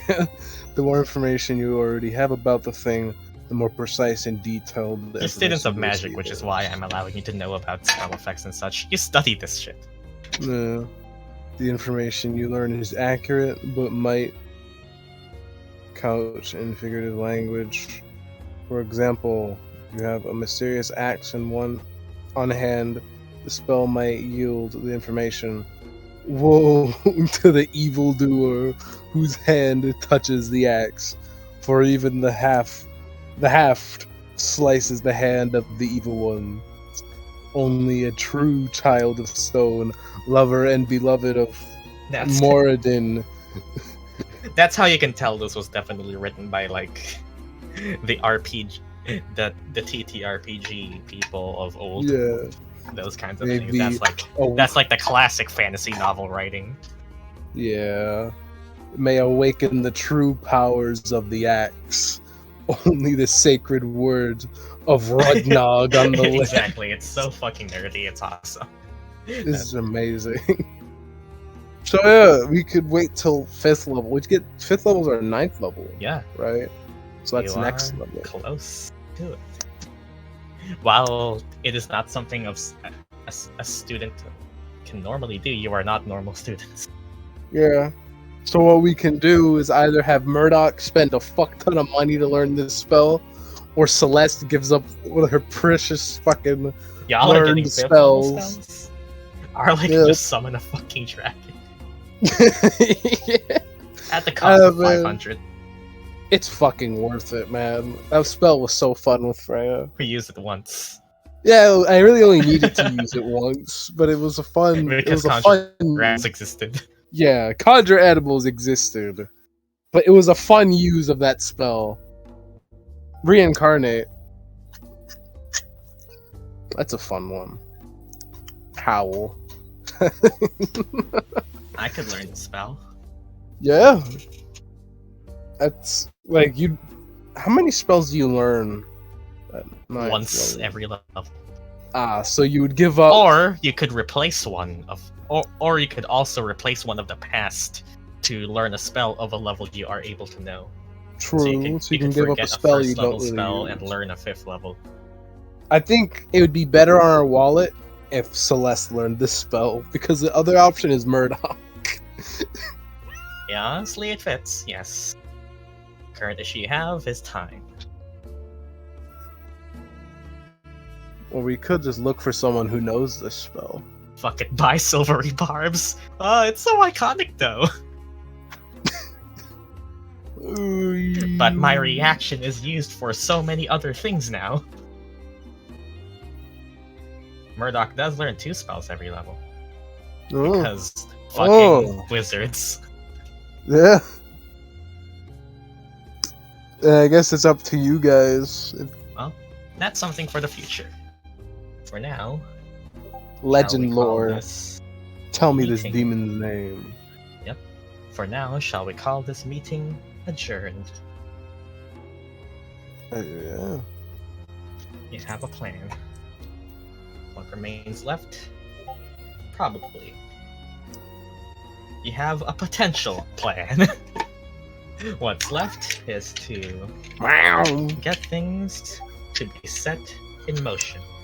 And I think just because of the pacing and the current mood, probably fitting we just do Murdock's thing at the start of next session, because transmute rock. Everyone Yeah. goes to sleep and does the thing, and we can catch up with the timeline. Let me reorganize your tokens. And I tell you all, yep, you got your 16 back. Prepare yourselves. You feel might you be necessary. You guys now know Sinetis' first thing is gonna be probably smack a bitch unless told otherwise. Meow. What are you doing? Do you not agree with Sinetis? Is that what's happening? Everything everywhere all at once. Even the cat, I feel like a mom to round up a trigger-happy child. Listen, man. Smacking the shit out of things has solved every single one of our problems up until now. To his credit, it has. Yeah. And we ended up here. I honestly want to get Modify Memory so bad. That has a lot of potential for some very, very good ways to work, yes. Modify the demon's memory and be like, bitch, you don't even know what a midnight is. Did we get everything we spent back? Yes. Essentially, multiple long rests, you are all fully refreshed and shit. I am just moving tokens around.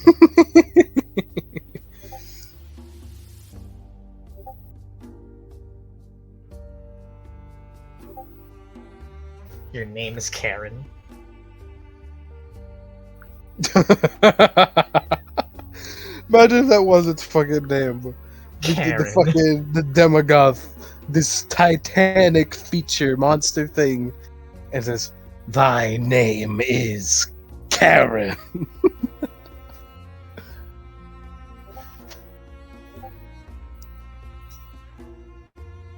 Hell, she told us her name. Dun, dun, But dun. then, like, I guess you could do that. But like that, what would that do? I guess could like, yeah, actually that could work.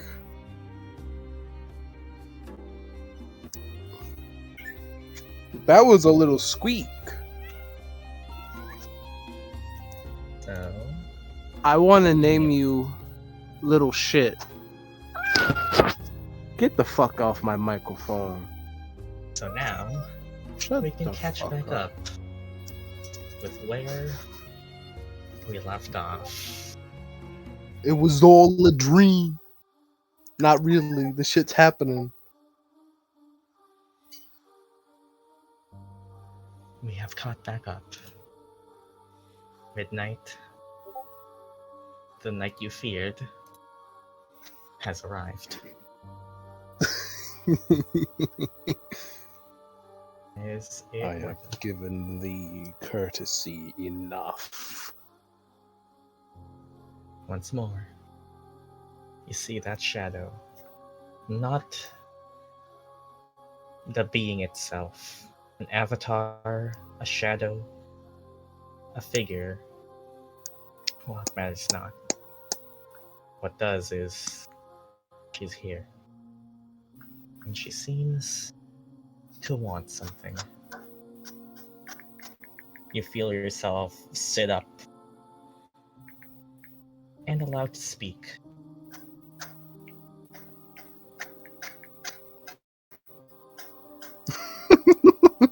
I can't wait.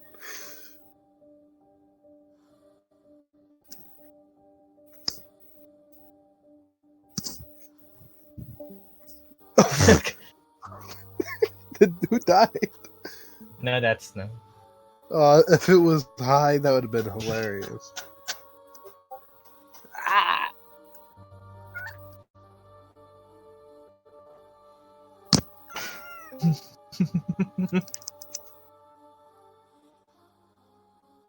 Why are you sitting like that? Stop it.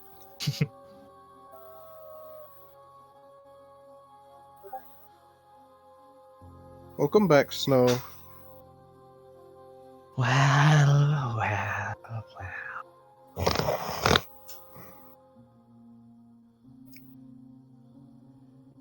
It's been a while since we've last met.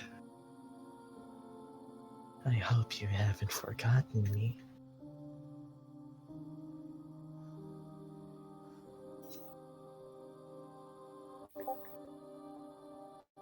What do you want? To fulfill something that has long since been owed to me. You have been a very good boy. Ugh. I have fed. Feast. Jesus Christ.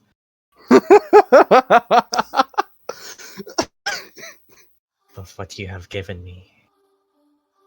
Albeit, you dared to tease. Holding off at valuable moments you could have siphoned a life. I know you felt it. The compulsion. The pull. The lust. But you resisted. Every time. To my infuriation.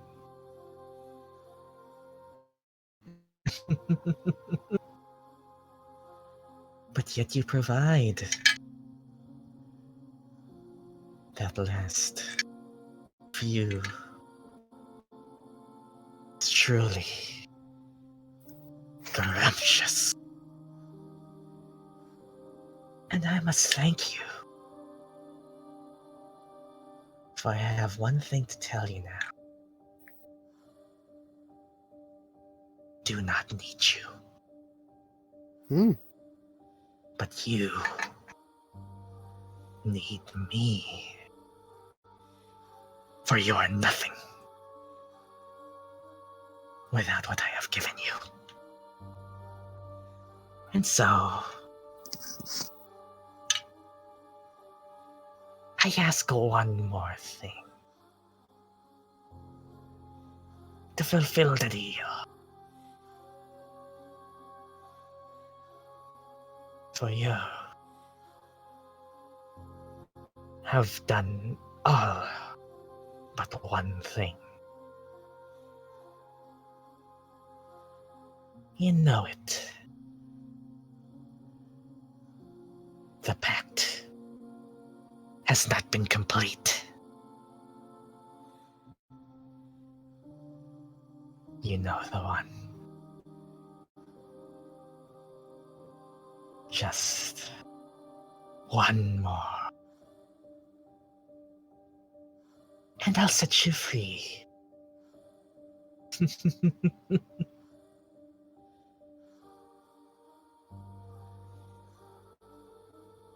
Sounds like a bargain, does it not?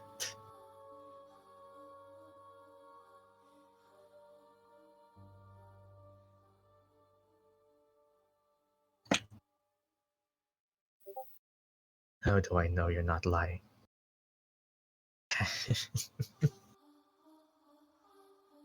Lying is inefficient. We do not need to lie like you mortals do. Lying is a weakness. It means you are not enough as you are. I do not need to lie. But I suppose you would know that you would give it all up. You have done well, errand boy. But what are you? Your heart. It was never in the act. You only did what needed to be done, bare minimum. You are not the champion I wished for. You are soft. You care. You keep soft company. I have seen it all through you. What you do. What you believe in. The futile bonds you make. Do you know how much I withheld from the scrumptious taste of what it would be like if you severed it all?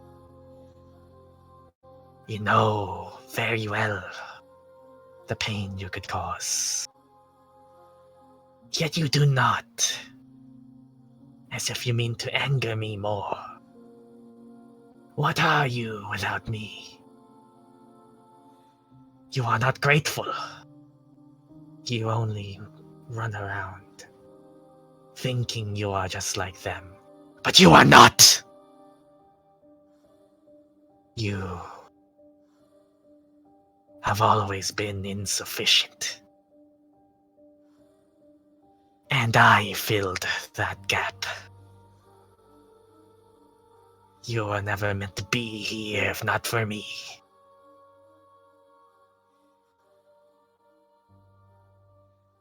Yet you persist.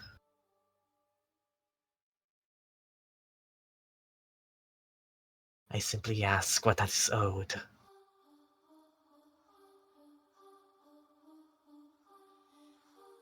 One final contract. And I would leave you be. For what I care about now is way bigger than you.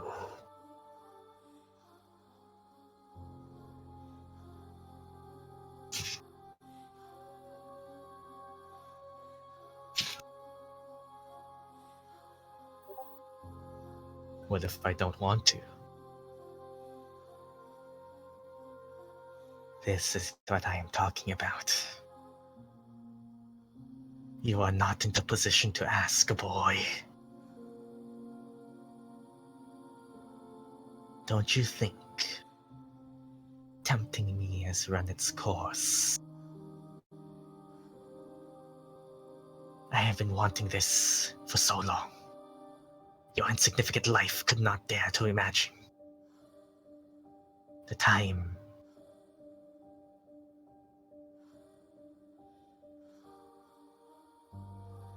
It is a choice, but not one I am to take kindly should you choose such. You know what you are, what you were.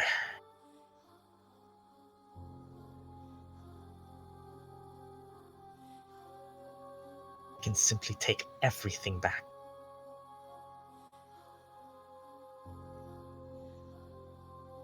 You need me.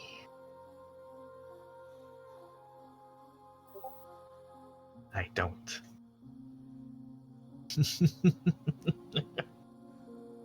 Arrogance!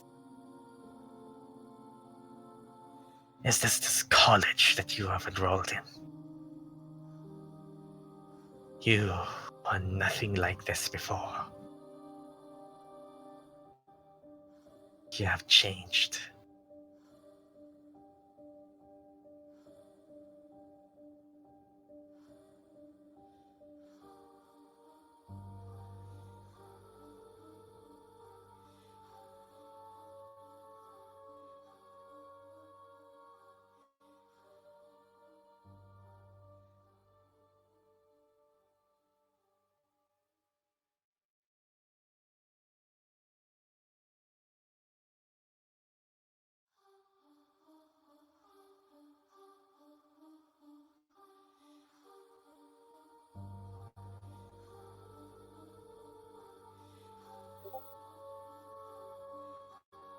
You're right. And I no longer need you and this pact. It could be so simple, you know. Could be so simple. You know what I could do. Not just you, but to all of them.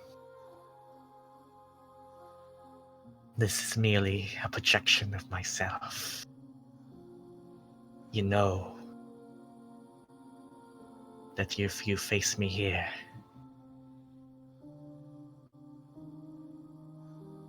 you face my wrath at a later point. There are things much bigger than you,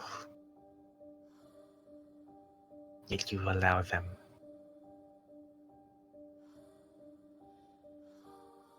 For this arrogance of yours.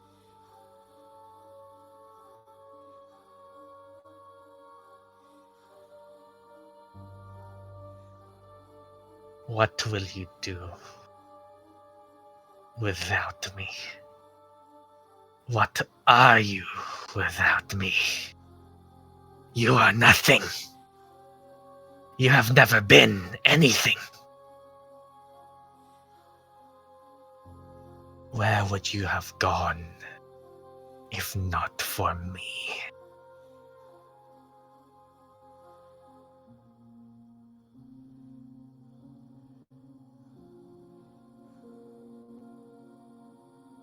One thing stops their lives from connecting to yours. Don't make this foolish mistake.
You're right.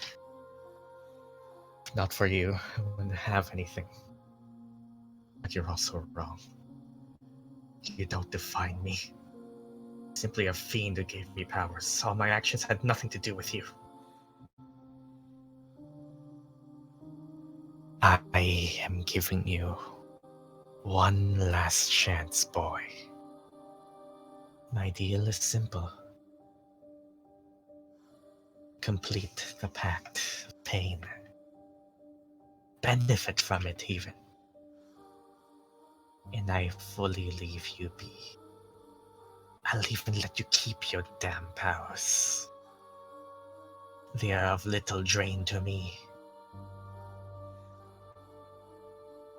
But you resist. And this deal, this relationship, will no longer be about just us. How about I give you a bigger deal? Better one.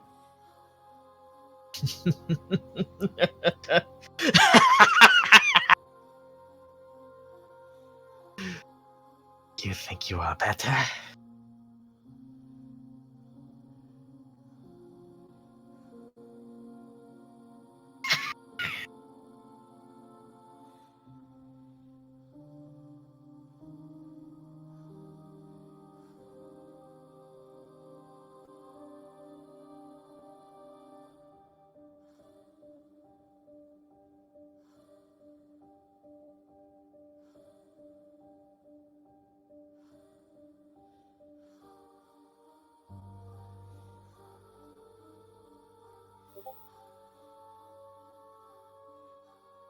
How about you leave us alone and break the pact?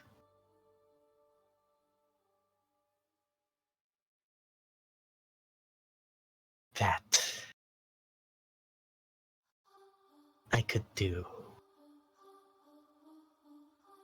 then you have used it. Your last chance. And I will give you that chance no longer. Fine then. I will grant you the mercy of some resistance. And you are free to move. Let us see just exactly how far you can take this.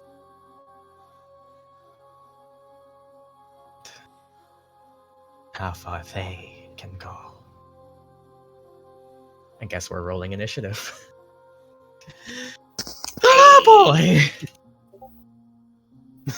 My god. Uh-oh. We're about to die. I will ask for Or everyone you. to do it. But, first round special. Yup, we're going to die. Props to you. Hi. Props to you. Oh god, my voice. Nah, we're gonna whoop some ass. Alright, let me do this. Let me set some things up. If there are recorders who are capable of pausing their thing, you may do it because this is the route we're going. And I will ask. Yeah. Yeah, unpause and let's just let me say it again. Or we could just use someone else. But yeah, unpause. Alright. See you next time, because we have decided to do this then. Things are gonna be exciting. Because we have a Warlock, we have a Patron encounter. It was bound to happen, and also, oh my god, the lore drops. You know how long I've been waiting for some of these? Not long, actually. Next time, Strixhaven, a curriculum of chaos. This voice was completely improv. I have no idea how I did it. Bye bye! This demon's about to get his ass whooped, bro.